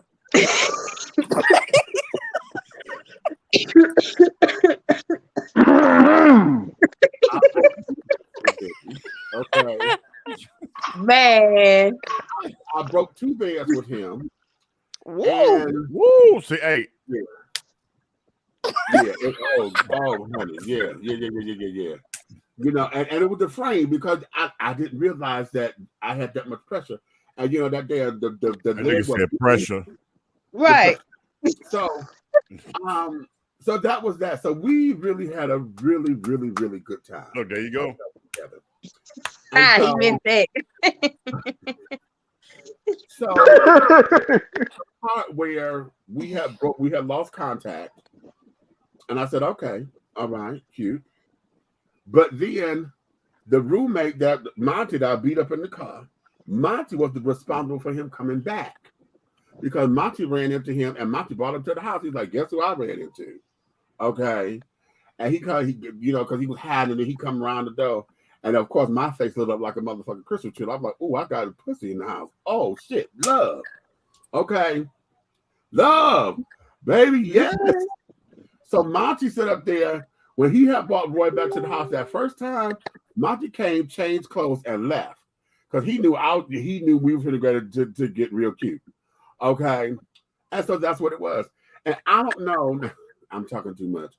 I don't know what it was about Roy's feet, but he had the nigga. When did you realize you was talking too much? When you broke the beds or right now? Right now. Okay, I was today years old. Okay. I cannot with this man. Roy had some of the most. His feet were just real pretty, and they stayed soft, right? A nigga with pretty feet. Yes. Oh God. And for whatever reasons, I used to always like when he used to put his feet on my stomach. Okay. That whatever he would do, that child, that would just send me over the rafters. But that was just our connection, right? Hey, I ain't mad at you. It was just something about that with him because it don't do right with nobody else. It was just with him. So excuse me. When he put his feet on your stomach, Oh my God. since he wasn't all the way backed up, he right there. So was it like a 59?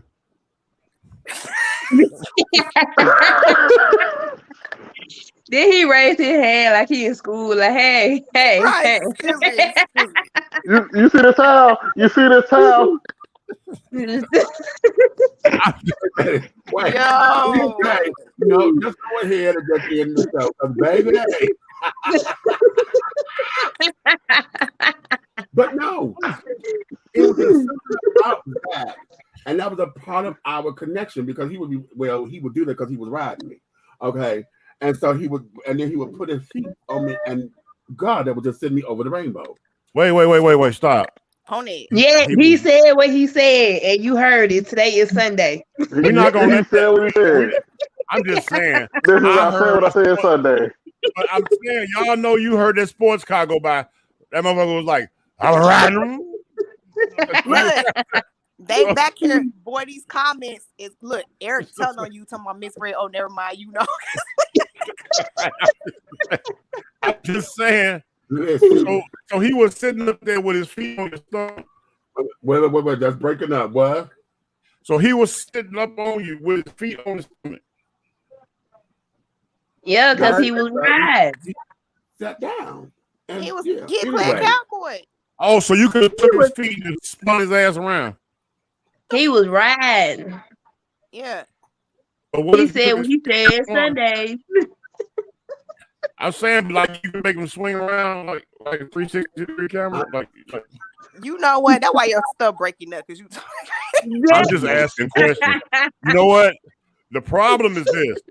Y'all, I'm asking questions that y'all scared to ask. Okay, y'all thinking it, but y'all don't want to ask. You wasn't thinking it. I was thinking about, like the tricycle or the exercise bike. You just ride. With that big ass bonnet, with that big ass bonnet you got on, you was thinking it. Anyway, okay, so the point is he was riding with the feet on Yeah, the stomach. and so that's what it was. So it had become our, oftentimes like when like a Saturday or whatever, when he wasn't going out and carrying on and I was off work or whatever, we would try to have movie night, right? But movie night ended up becoming us, having playtime or whatever, because we never got to the movie. Okay. Who ever gets to the movie?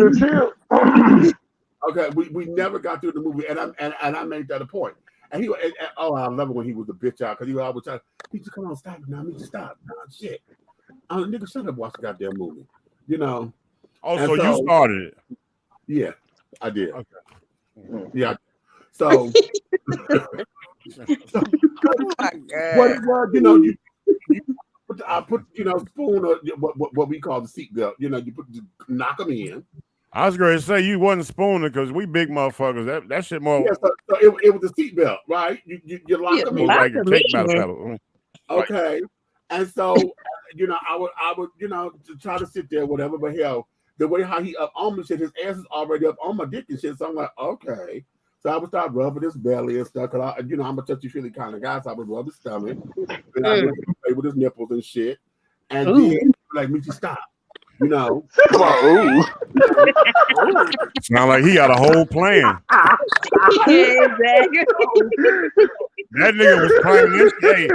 That nigga was practicing before he got there.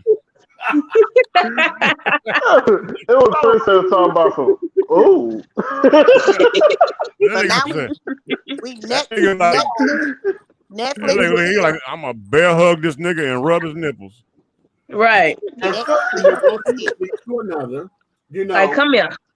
Well, no, not like that yet.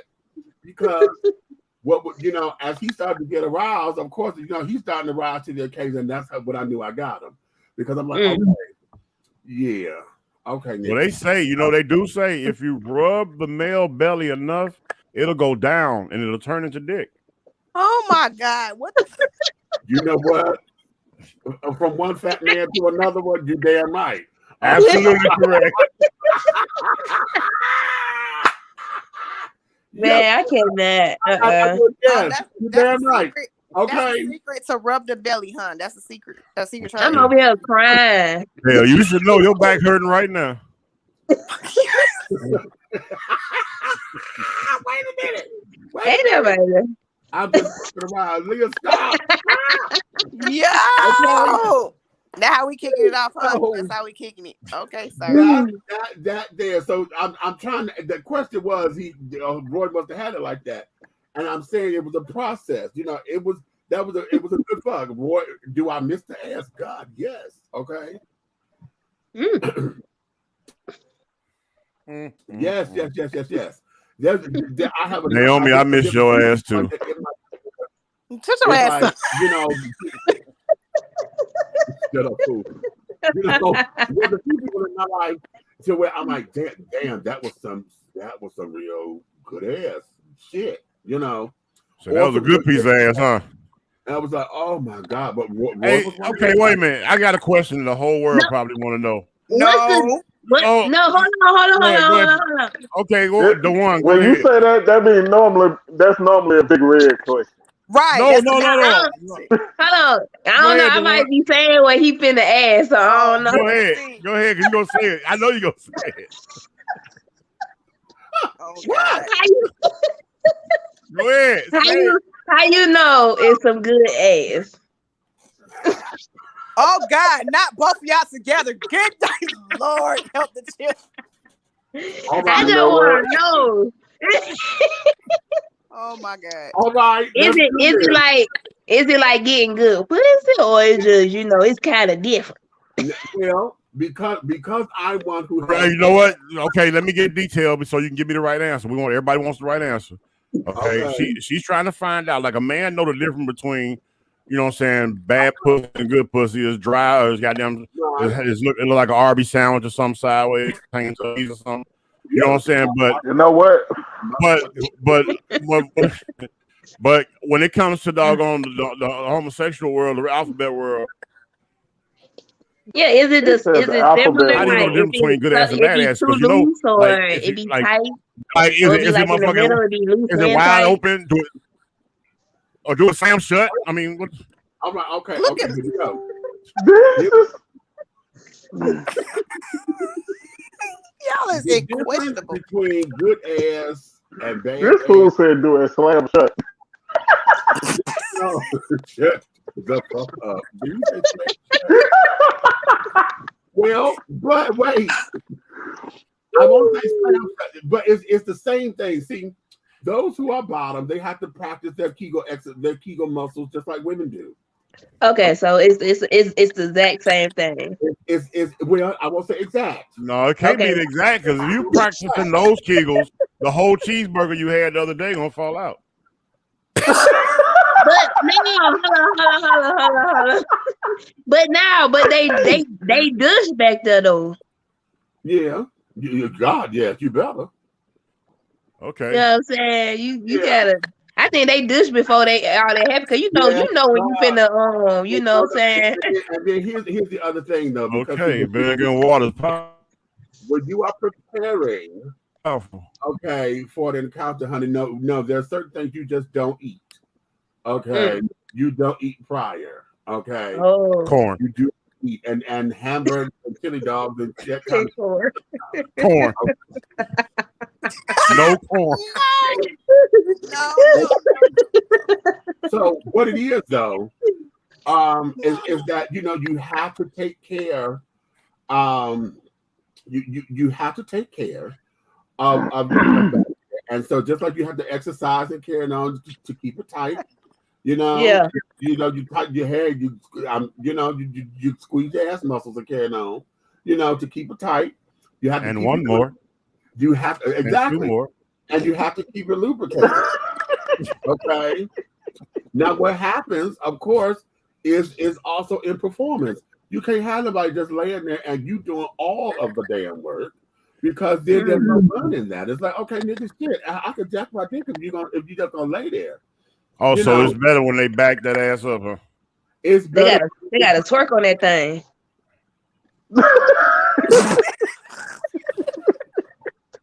I mean, you got a point, Princess. I mean, I'm sick of y'all. I'm sick of y'all. Look at these. Hey, this guy say, and now on TV, we have big version of Ask the Gay Guy,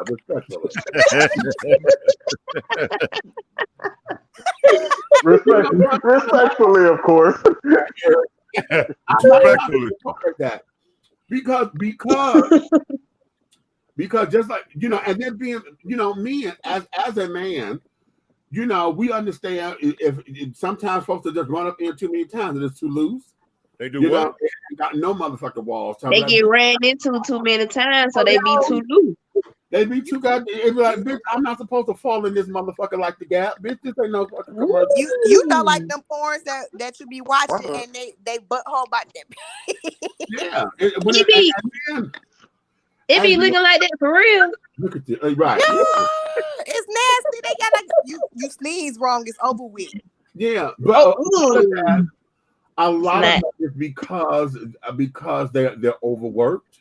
They don't give themselves time to rest. And women, that like they said, when women start looking all that way and carrying on, because y'all don't give yourself time to heal. So you actually can overwork the ass to where it just stay open, like to keep the light on, shit like Motel 6. Yeah. Because if you don't reach, listen, after a sexual encounter, okay, women, y'all know this. You're supposed to sit down there and rest in warm water like a sitz bath or something, so everything can go back together. And go from ideas to right. That tightness. So that the elasticity would get back together naturally. Okay. So then it don't slam shut; it goes back slowly. You know how the garage. That's booty hole become an echo point. Right. Okay. Oh yeah, I see this. These comments going wild, yo. Yeah, but what if it take more than a day for it to go back, shut?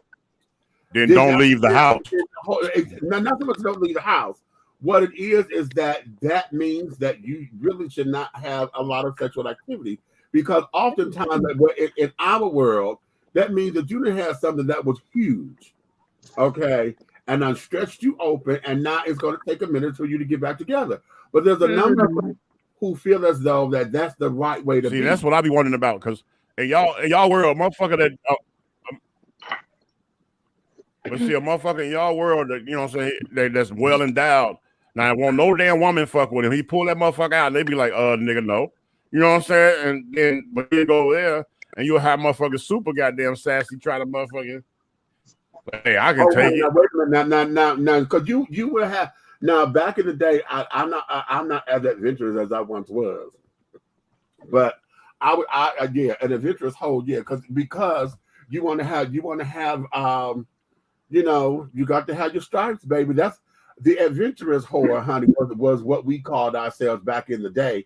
Now they call them freaks. You got your freak cards and carrying on. Everybody wanted to be a freak. They could bring from the chandelier, do this. Back in the day, honey, like, oh, bitch, I can handle that. I can take that. Because it wasn't, you were trying to sit up there and say that it's all about, proving yourself that you couldn't nobody, take you out or whatever. Or you would not be the one to tap out. Okay, like a little scoreboard. Yo, honey, listen. Okay, Oh my God. You know what? This is my disclaimer. This is my disclaimer to y'all world.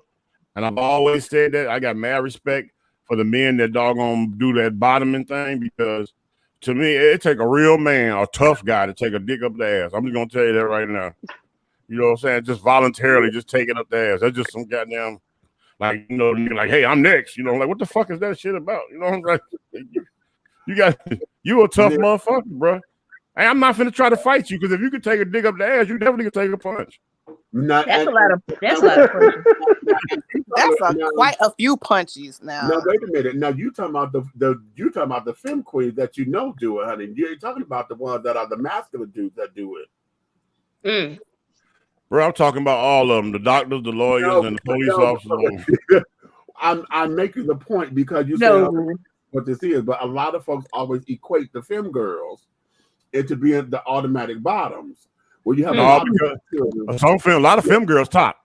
Oh honey, oh trust. I know. Yeah. That. Oh trust truly. And so Right. all of that becomes.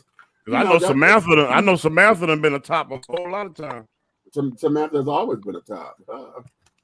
Okay, come through, Samantha. Okay. Explained it. There's been a couple of times where she's bottom, honey, but for the most part, she's been a top, and that's because that was by request. The kind of men. See, Demetrius can attract trades. Samantha attracts real men, honey. Oh, Samantha gets the trade and the men, honey, that Demetrius can't. Okay. And that's a whole different world, honey. When I introduced Samantha to the world and that was introduced to me, bitch, I lost my mind. Because the very first night that Samantha was, my mama was there that night, child, at the show that I did. My mother was there. My mama, my best friend, his wife, and carrying on. I'm like, oh my God. And the way how this guy hit on Samantha, when I tell you this was a Fortune 500 black man. Oh, oh God! That must have been the orgasm from hell. Look at you. No, what it was. I didn't go with him because I was with my mom and carrying on. So we were about to get ready to go eat and carrying on, and I couldn't brush my mom off to go get no trade, daddy. You know, right? You gotta make sure mama's great. And Samantha is done. Okay, Samantha is done. I mean, face is snatched. Okay, my best friend didn't even recognize me. He thought somebody else was me. I was like, "Bitch, no, I'm not here." And he was like, "Oh my God, I thought you was gonna be ugly." I said, "Surprise." Okay, so not thought you was gonna be ugly. Wow. Yeah, he did. Hey, what the fuck you saying, bro? With the surprise. Because he walked right by me and I had to go get it because he went to Jasmine Skies. He thought she was me. Okay. And he went and I said, I'm right here. And I said, hey baby, what's up? And when he first I said, hey baby, what's up? He looked at me and like, girl, and gave me a look like, who the fuck is this? You know, and walked by me. I went to Jasmine and was like, and she said, hey, he said, Demetrius. And she said, no, I'm not her. And he kept walking. I had to call his name. I said, Yubi. And he turned around. What? I said, bitch, it's me. She said, damn. Me. I said, who the fuck you looking for, bitch? You know what, though? But I gotta give it to some of y'all, or a lot of y'all, because that has personally happened to me when I was a manager for AutoZone. It was the one guy that used to build old school cars all the time. So he came in my store for all the parts. He ordered motors and everything. Major mechanic, right? Cool dude. Talk to him all the time. We found out about this drag show, and we go to the drag show, and we in there drinking beers. That was the first time I ever seen one of them shows. So we go in there, and we sitting up on like the balcony thing, overlooking the stage, and we're like, okay, we're waiting. And when it came out, they was off chain. They had all kind of shit I'm like a real show put on. And so when we come down to go to the bar, I'm at the bar, and one of the damn entertainers walk up to me and say, "Hey, Big Red, what's going on?" And I'm standing there with my ex-wife. And the motherfucker said, "Hey, Big Red." He kept saying it. I kept ignoring it. By the third time, the motherfucker said, "Hey, Big Red." I said, "Nigga, if you say my name one more, I don't know you, motherfucker. Say my name one more motherfucking time. I promise you, bro." Like that. And he turned around. "It's me, Red." I said, "Bitch, try me." And that motherfucker got there, picked up my Corona bottle. Don't push your friends out like that. And the motherfucker turned around and said, "It's me, Darius." I said, "What the fuck?" He was like, "Yeah, Darius was Desiree." Okay. And Darius was the mechanic ass nigga I was just talking about. If he don't want, though. I said, "What the fuck?" And when I turned and looked at her, I said, "Yo, this Darius."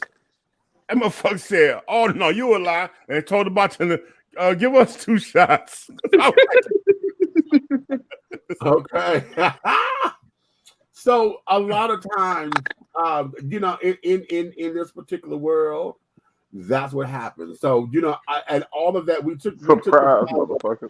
and the seating around, the whole idea with Roy, was he the shit and this, that, and the other, and how I got to the place where if I had known that Roy and Monty had been fucking around at the time that I whooped Monty's ass, bitch, I knew I was gonna catch a case that night, and I knew it.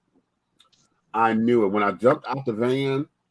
Like I said, it was God, because I had to remember I was at work, and that's how it came to me. The whisper said, "Bitch, you at work," and I heard it just in time. And I was about to run it because I got out to go around to the other side and snatch him out that driver's seat.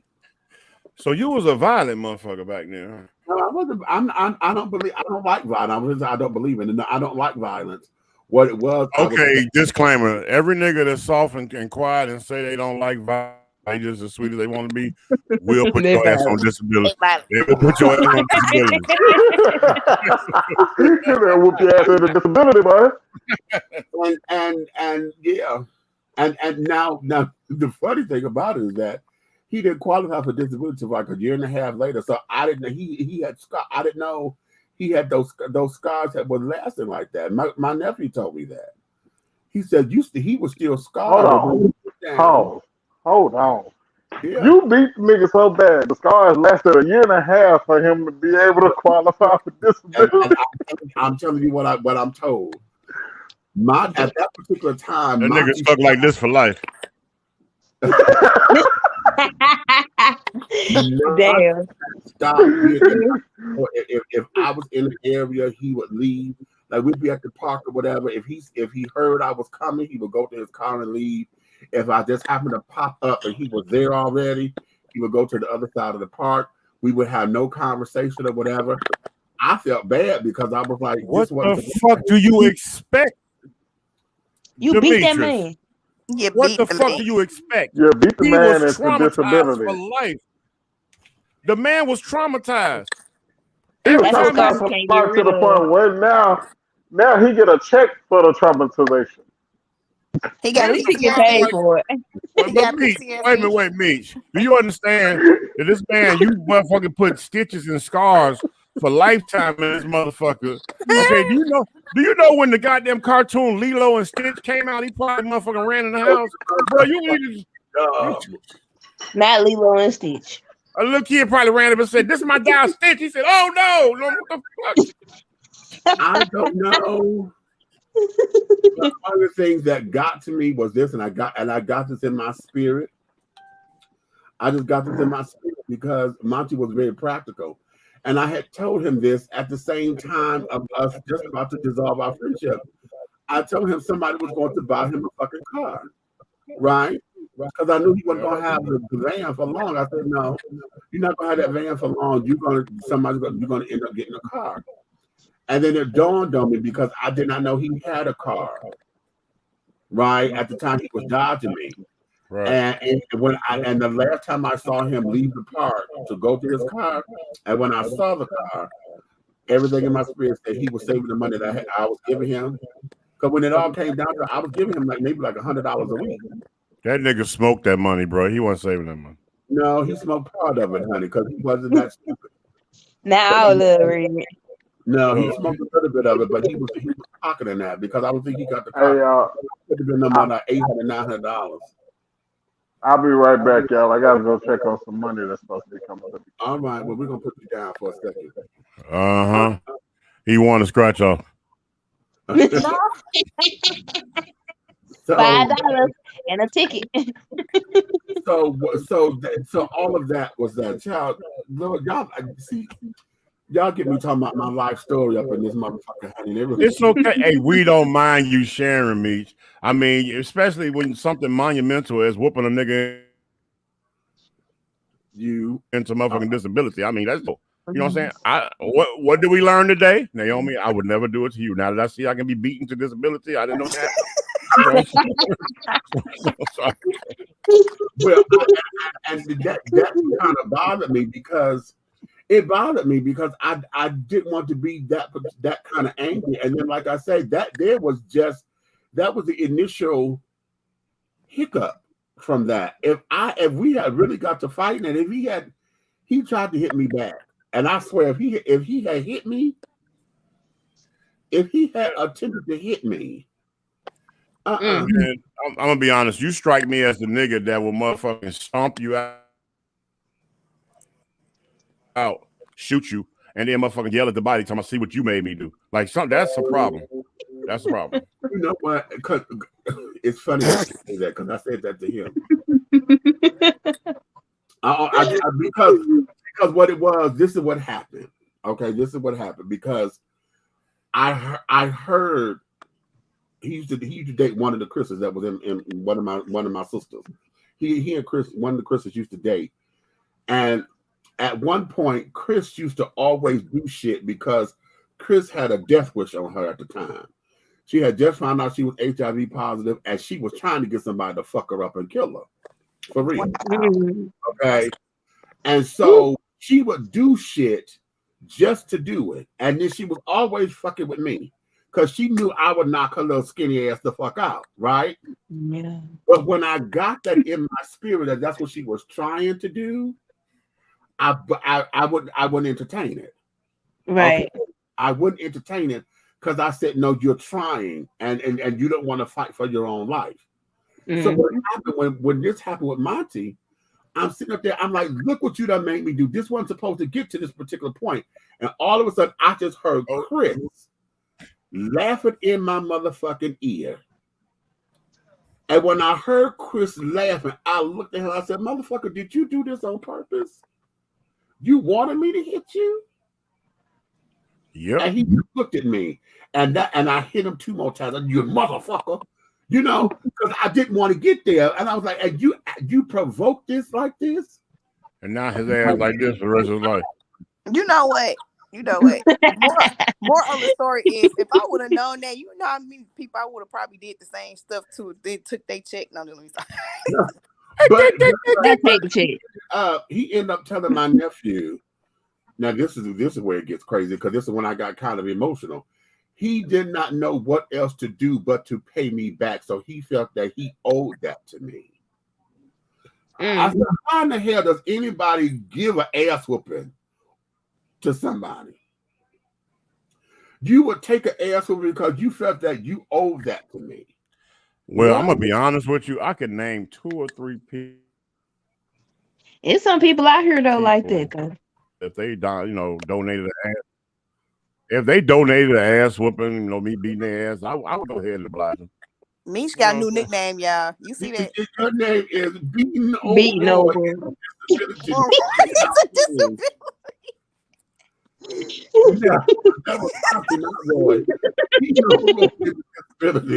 I'll never be the same after tonight. You so damn stupid. You stupid.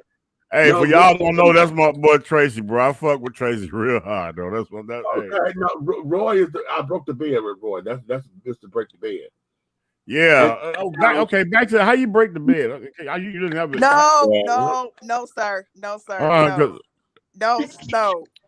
I'm saying, was like when you broke the bed. Like, I mean, like, was it one of them things where you motherfucking was just aggressive, or it was just one of them punk ass beds? I mean, I had a regular metal frame, because I wasn't. Nigga, you broke a metal frame? Yeah. I had a metal frame, and where we were, oh my God, it got good to me that day. Oh, nigga, my ass hurt right now. We was and I was a good ass.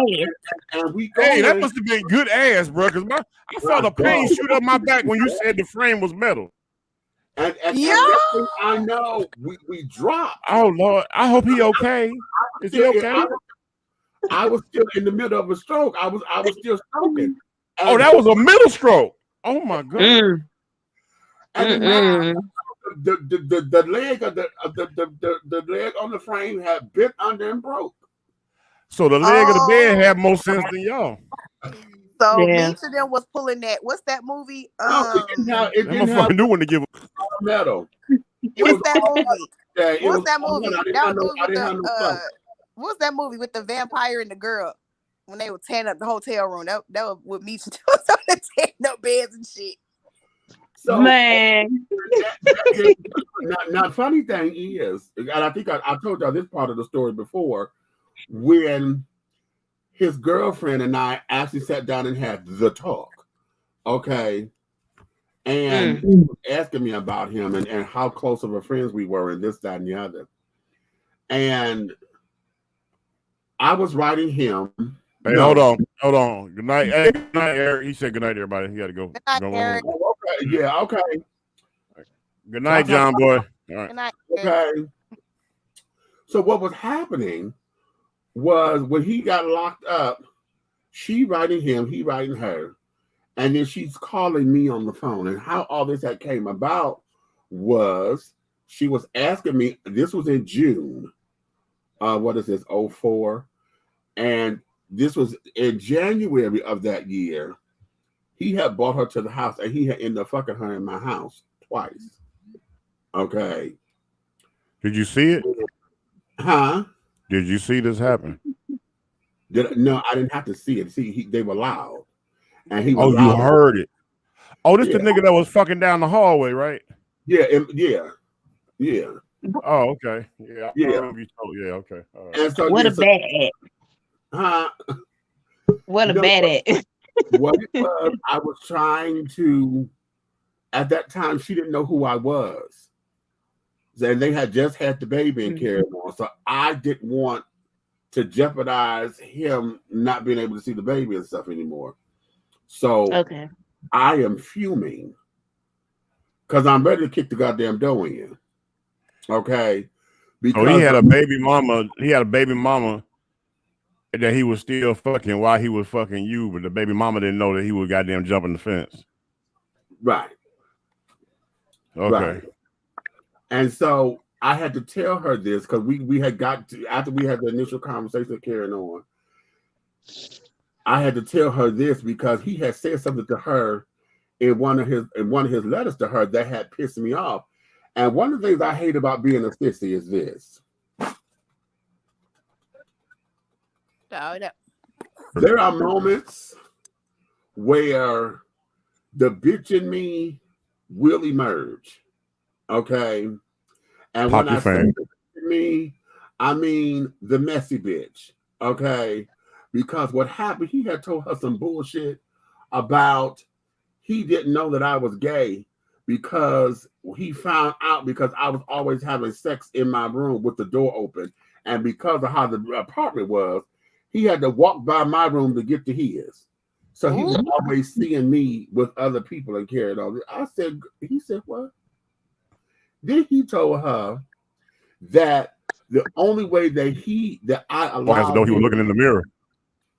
the only way that I had allowed him to stay with me was he would let me suck his dick because that was what I wanted for rent payment. Oh, he tried it. Oh my God. I said, he said, what? Wait a minute. They got people out here that. And when she told me that, all right. when she told me that, everything in me went straight to hell. I said, okay, hold up, bitch. Let me tell you this. Okay. I said, remember when I said now that's amazing. That's crazy. Remember when you was on the phone and he sat there and told you that his favorite position with you was when you like to take your legs and wrap them behind your head? She said, oh, you heard that? I said, yeah, because he was sitting on my living room couch having that phone call while I was in my bedroom. I said, well, let me tell you something, sweetie. Every time that he told you that the dick was yours, he meant that shit because he was my bitch. I said, not one time has that dick touched me in the way that you think. I said, oh, by the way, he said that's your favorite position? No, that's his. We was on the bus, on the Hamilton bus, bitch, coming up from downtown. Yes. So you was like, excuse me, your nigga's flexible. Huh? Exactly. So you got a flexible baby daddy. Like he bendy. Wait a minute. Then she broke out. This is where she broke my mug because she said, well, damn, had he just told me, we could have all had some fun together. Shit, because hell, I'd have watched that. What? I said, girl, we could have done nothing but Oh, work she want them together. baby mama. Hey, well, you know what? Hey, you know what though? We got Thickums checking in down there. See, now she don't feel so bad because somebody else's legs was like that. Oh, okay. Oh. But what she told me was she was a dominant. She said, wait, because he kept telling me he liked to be told what to do. I said, oh, okay. But I didn't know to what extent. But then when she told me she was a dominatrix, I said, bitch, wait a minute. She said, oh, yeah, honey. So, yeah, that's how we go. He liked to be told what to do. Yeah. All right. Yeah, so Thicker said, so don't be yeah, doing that was a colorful moment in my life. That there was my 30s. I was 34 when all that came to a head. I was 34. So yeah. So you around here fucking up relationships and shit. That wasn't my fault. That man had a good. That man had a strong thing going with his baby mama. No, he had the best of both worlds. That's what it was, and he was trying to play both sides Right. because when we were on how we got into the conversation was she kept saying, she said, you know what? She said, I have heard every story that I can have from a man come out of his motherfucking mouth, except for two things. Either he gay or he bisexual. Those are the only two things that have never come out of his mouth. And I got quiet. I said, oh, well, I'm like that, girl. She said, and then this had to be before pegging, because he could have just asked her to strap up and fuck him. No, this is before pegging became popular, because they were doing that. Okay. I was ready to say, because like you burning all the energy, you could just stay with the little freaky ass baby mama and told her to strap up and get it. No, but see, it was is that there wasn't where his heart was. His heart was not with her like that. His heart was there because that was comfortability. Roy was a street hustler, honey. He liked being with them streets, and he really liked being with the T girls. He really liked being with the T girls. He just dealt with gay boys because the gay boys always got what he wanted. But he really was into the T girls. Okay, and he liked playing house. He liked being kept and things of that nature. That's like I say, trade ain't trade no more. See, trade used to sit down there and basically keep a boy, honey. Both of these little boys, like a lot of little male dancers and carrying on. If you got the right bitch, honey, you can keep a boy as long as he do right. Okay, as long as he do right, understand the rules, and that's what it was. Trade was just that.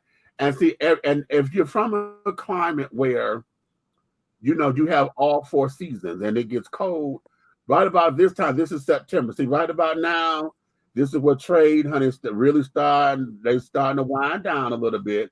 But yeah, that's that like you said, that's the Midwest. That's a Midwest thing because right now, like you saying, September, October, November, December, bro. All the sissy boys and the fat girls is winning right now.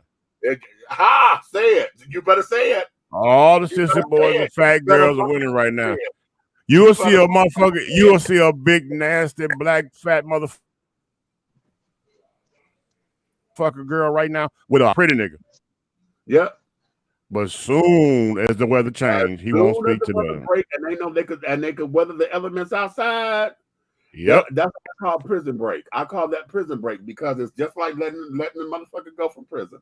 Because then he don't want to come home. He gets to showing his ass and shit. That's where it starts. All this, that, and the other, everything is wrong. He can't never do nothing. And then he gets to a point where he make you want to break up. And then he just going about his business because now he goes to the next person. Because he already done set up the Coke bottle. Exactly. He already said he like, okay. He's like, yeah, this big ass motherfucking goddamn gallon milk jug is great, motherfucker, when it's cold outside. But hey, this Coke bottle gonna work with me when the motherfucking sun's shining. I already know it. Right. I hear niggas. Right. Cause talk about that like goddamn so and so, give me a big girl. Right. Wait a minute. Because here's the part of the story that I never told. When the night that I talked about when Roy came to the house and had everybody in the house, he left with Miss Keithy. Okay. Keithy ended up taking that motherfucker home and he ended up living with Keithy throughout that motherfucking season. See, that's exactly what it was. Keithy. Cuffing season. Okay, It's for cuffing. that particular season, which they Yeah. cuffing season, right? Cuffing season. Yep. With Keithy. And I was cool with it because I had no ties on him, whatever shit. He was trade. That's what trade is. Trade is community property. So Miss Keithy thought she was gonna make him into a little husband or whatever. So he over there at her place, helping her remodel, helping her get it together. You forgot me. That's that falls under that category. What? Trade for stay. Okay. Okay. Trade for stay, honey. Yeah. And that's what it was. And then when she stopped supplying his weed or whatever it was, he got a hair up his ass and then he left. And so I hadn't seen him in a while. And that's how Monty knew him and this and another, because Monty and Keithy became running partners and things, and Keithy taught Monty how to really hoe and this and another. So they going out to the park and this and another. And that's how all that came to be. So now Monty had brought Roy back over to me. Like what, 4 or 5 years later. Mm-hmm. So you got brought him back. Yeah, he brought him back. They're like that. What is that movie? The Ricky Lyman movie. He kept switching up. He kept swapping out the women, and he was saying, every one of them was a different personality. Every one of them women had a different personality of him. Right. Exactly. Especially when that one said he was gardening and shit. That bitch was like, what? Right. Both of us. Okay. So, yeah. So all of that. So yeah, Tracy, that's what it was, honey. Was he all of that? I won't say all of that. He was a good fuck. That's what he was. Okay. Yeah. And I was in my 30s. Okay. And being in my 30s at that particular time, I was just starting to gain my weight and carrying on. So, I'm a bigger person. I was at that particular point, I had just got up to maybe like a 42-inch waist. And a lot of the community, honey, hell, the big children wasn't getting no kind of love, and all they saw us for was sympathy sex. And this, that, and the other. See, we were the throwbacks, child. We're the ones to where when the club is over and you didn't get your hit for the night, you go over snooze up with one of the fat motherfuckers, honey, because you can at least get your dick sucked or whatever. Okay, that's how they would treat us. Okay, or at 3 or 4 o'clock in the morning. That's why I told you shit ain't different either side of the fence. Now you just said something on your side of the fence in the rainbow world that I see niggas doing in the heterosexual world, where they strike out with all the motherfucking goddamn coke bottles, the stripper bad bitches and all that. But guess what? You can always call Loopy Mouth Linda at 3 o'clock in the morning, and she gonna be over there already sucking on a motherfucking goddamn bomb pop, slurping and shit on the phone while you on the way. Either that or she cooked. Loopy Mouth. Loopy Mouth already Linda. cooked dinner and so she gonna have your cute little plate. Yeah. Oh yeah, when you get that nigga, hey, where else can you go? Get motherfucking goddamn green beans and smothered steak at goddamn 2, 3 o'clock in the morning. Loopy Mouth Linda's house. That's where you can go. Or Fat Girl Frida. Or Fat Girl Frida. You can go to Walker House and you can go to that house. Well, hell, I seen. You know what? Hold on. Why you bullshitting though? We got one person. That might be 95% because I seen Princess cook. You can go to her house and get the same plate. Oh hell no. But see, Princess is a catch though, because the way her body shape is, if a nigga strike out with her, honey, because is that before or after she put the pad on? Shut your ass up. I ain't got no damn pad. It's always about that. But that there is how all of this is, and that's just, it's sad, but it's true. It ain't gonna never change unless folks get into their mindset that they're not going to be the victims. But there's always people out there. Hey, but you got to remember, you get something from everybody.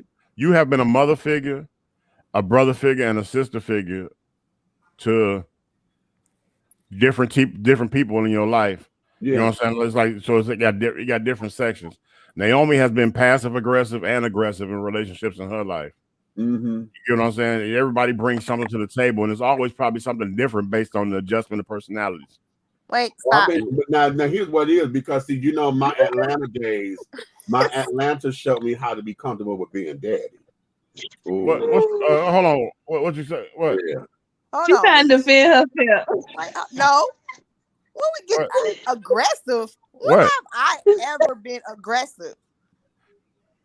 You used to You run. was You just used to run aggressive over like a Perry. He whole was a couple puss ass hours nigga. ago. So you used to run over. Y'all want to take that one incident of me trying to run somebody over with a car as aggressive. Okay, that's fine. I'll take That's it. not one You incident. trying You to used run to go. somebody over? Yeah, I did. If he Look, wouldn't have moved, I probably been in the Naomi, but it's fine. Naomi, What? stop. Your ex-husband was the bitch in the relationship. Now you stop playing. Damn. Yeah, he was. See, He was.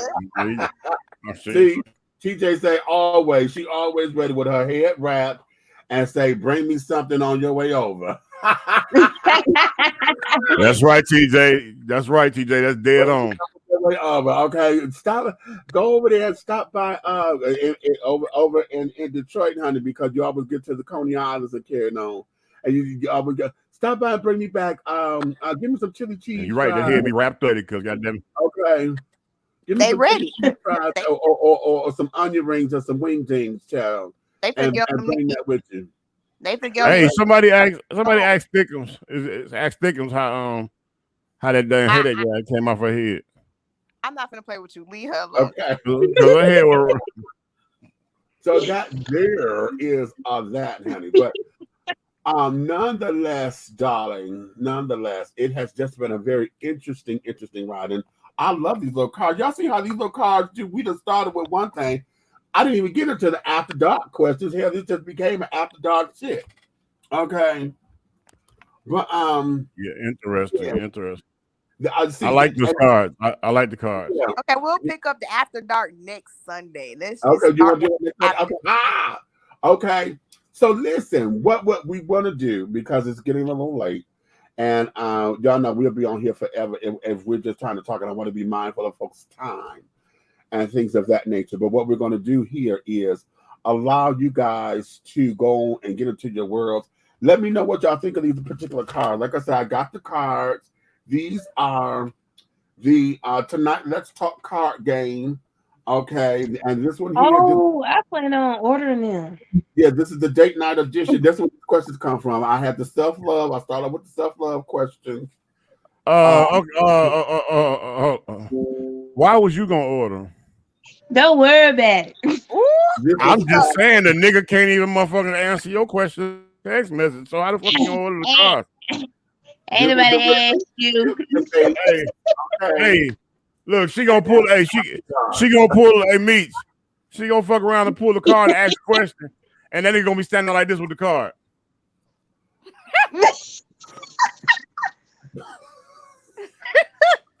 I'm not. Man, ain't nobody studying you right now, man.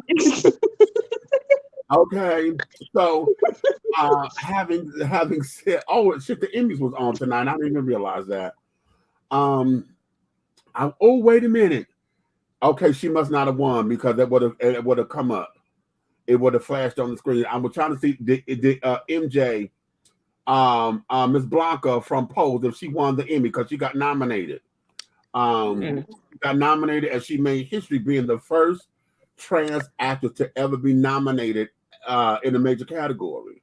Oh, wow. She nominated for Best Actress. She get the nomination this year, and somebody gets to win next year. They got to take baby steps. So I don't know. No, because sometimes they try to be political and shit, and because the trans thing is so hot right now, honey, they try to want to be ahead of the curve, and they would do some shit like that. But I'll take it. If you want me to be the guinea pig for it, I'll take it, honey, because what it does is it gives me a boost in my salary and in my credentials and shit. So hey, okay. Especially and then she's earned it. So it's not like it's one of those particular nominations that's a pity nomination. No, she played the Blanca in Pose and carried on. That was a really, really well-written, good series. So the work is wonderful work. So it's not like it's a bullshit ass nomination on bullshit material. So yeah. All right. Yeah. So having said all that, y'all, I hope y'all have fun with us today on this edition of I said what I said. Can we talk a little bit? And okay, y'all done got all in my business, but y'all know I like talking anyway. Yeah. That was Okay. that person over there getting me to, you know, they That asked was Princess. like 1,000 No, questions. no, that was you, Reed. Okay. That was your ass with that motherfucking goddamn Folgers coffee sack on your head. No. I don't even care. That's the thing. Wait a Everybody's minute. saying, It's probably too many trans that have won. The world just didn't know they tuck very well. You so motherfucking stupid. Ah, TJ. Hey, that might not that might be a true But you statement. know what? yeah. And the thing of it is this and that. There, you're right, because listen. I really got to get with my gay community, because we need to start celebrating some of these wins. There's a transgender pioneer. Her name is Lucy Hicks. Lucy Hicks, honey, was the first Black trans woman, honey, to marry her husband. And I think this was back in 1934. She married her husband, honey, as a woman. And then when they found out that she was trans, honey, they dissolved the marriage and carried on. But they had to find out. So, bitch, honey, back in the day, okay, you better understand, Lucy Hicks. Look it up, honey. And so her birthday, we need to find out her birthday, because her birthday needs to be a trans holiday. They always want to give it to Christine Jorgensen, honey, for being the first. She's a white girl who was the first trans to have the sexual reassignment surgery that they got documented. But I've done some research that says she wasn't the first. She was the one that got documented and went public. It was a Black girl that was in front of her, is what the research is suggesting. But Lucy Hicks is the bitch, honey, that went and fought for her marriage, honey, in court. Lucy Hicks, honey. So no. So that statement that TJ just said, honey, is absolutely correct. There's a lot of children out there that y'all didn't know. Y'all didn't know Tula. Y'all didn't know Tula was a Bond girl, honey. She was up there with James Bond, bitch, in a bathing suit. Her statuous ass. Okay. And nobody clocked her, bitch. Nobody clocked her.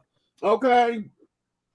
And then wait a minute, what's the trans girl's name that was in the Dolomite movies, honey? She was the trans girl that was the karate girl. Oh God, I can't think of her name. Can't clock her either. Yeah, so it's a lot of folks that didn't know, and they all played in these movies, and nobody really have known nothing. Hey, all I know, and I can tell you, is I know Dolomite knew, because that's when he was like, ooh. Good. That's it. Yep. You know what is Yeah. It's past your bedtime, bro. Way down in the jungle deep, a signifying monkey stepped on him. baby, I'm telling you, but that's what it was. So that statement is true. They probably there's so many that have won in the past, child, that we just didn't know. So, but give it up to them. So I just wanted to go there with that. So on that particular note, folks, let me let you guys go ahead on and do your thing. So you may finish all of your crumpets, my darling, because the tea has been dished and you hasn't been dished, child. And you've been dished, darlings. Ow! With Big Meech and Aunt Nikki and the big guy ally over there, honey. That's Big Red. Yeah, that's right. Okay. And then, of course, we had our special guest that came up in here, Mr. Money, Mrs. Red, honey, and the one. Okay. And things of that nature. You know, we thank you guys and we appreciate you for sticking on up in here. What you say, TJ? Dolomite was known to play both sides. Yeah, supposedly, honey, but according to that damn movie, now Dolomite was gay as fuck and didn't know it. I mean, no, he knew it, but didn't know how to live in his own truth. He just had the bitches around him just like a lot of pimps. Okay, first and foremost, I'm gonna leave this alone after this. If you watch doggone Petey Wheatstraw, Devil's Son-in-Law, that nigga was running around, motherfucking making shit happen with the magic devil stick, but he was skipping. That nigga wasn't running up and down the streets of the city. He was skipping and twirling and shit like a ballerina and turn around and stop it and put his hand on his hip and he'll shake and point the stick. I said, something ain't right. Listen. So, but a lot of that came out after his death. A lot of folks got to talk about, what that was after his death. But particularly at that particular, y'all know he that was just a time where he could, as he felt he couldn't. So, and then of course, him creating Dolomite versus who Rudy Ray Moore was. Dolomite is the character that's the pimp and this, that, and the other. So a lot of that was to keep his money coming. Rudy Ray Moore, honey, was the timid one. So Dolomite had to, that was the character. So very, very, very interesting. But having said all that, John, if you love us, like I hope you do, honey, listen, take and tell all of your friends, like, share, subscribe, or whatever platform you're looking at this on, honey. But if you hate us, God damn it, you know what? I want you to tell all of your motherfucking enemies. Okay? But do know this. Everything that we're doing over here, any way, shape, style, form, or fashion, everything that we're doing here will move forward, darling. So listen, we will see you guys. If you're here in the Atlanta area, we need you on the 25th. That's a Saturday. We're going to be September 25th. Let me start that over. Let me state the date, because for those of you who may be looking at this in the replay or the rebroadcast, especially if this is years down the line, child, I want to keep my head together.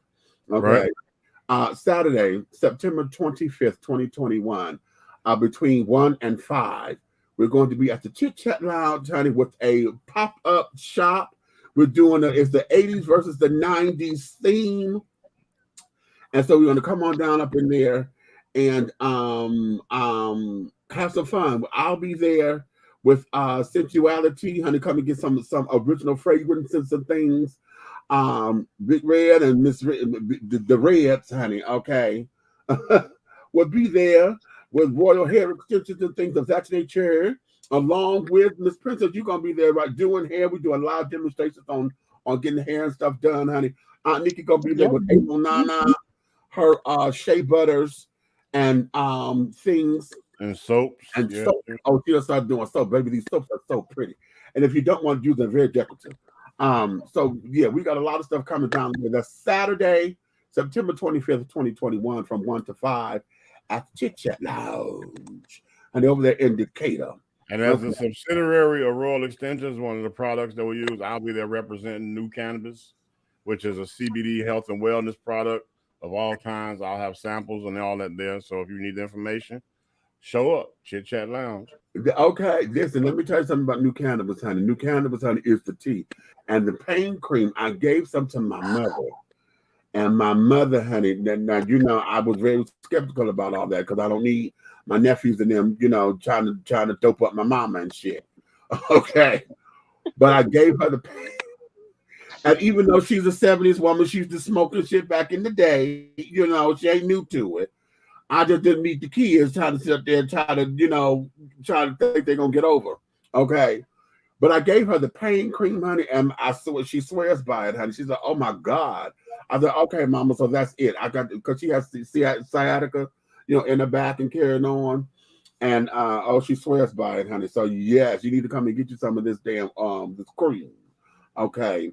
So with that being said, honey, you may finish all of your crumpets because the D has been the D, Lord. Okay. Oh, you know what? Wait, slow down, there, Playboy. Slow down.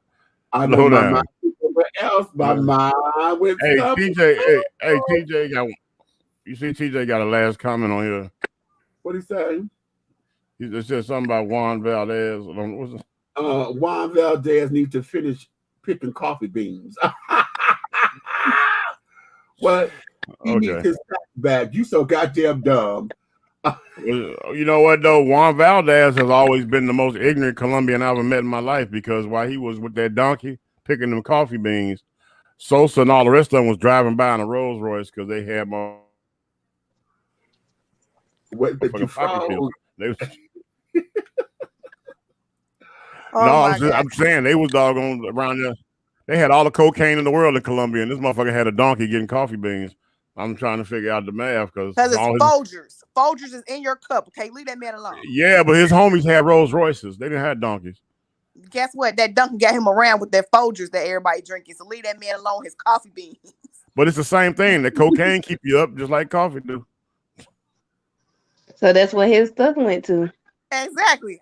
Yeah, but it took him. He had to trap for 30 days to get a pound of motherfucking beans. Them niggas, motherfucking 30 days, they made $40 million. The question is he in jail though? Are they in jail? Maybe. Baby should be getting out.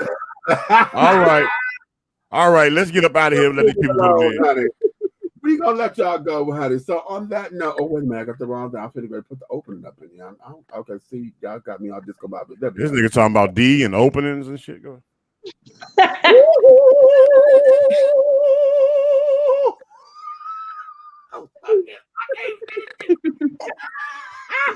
Good night.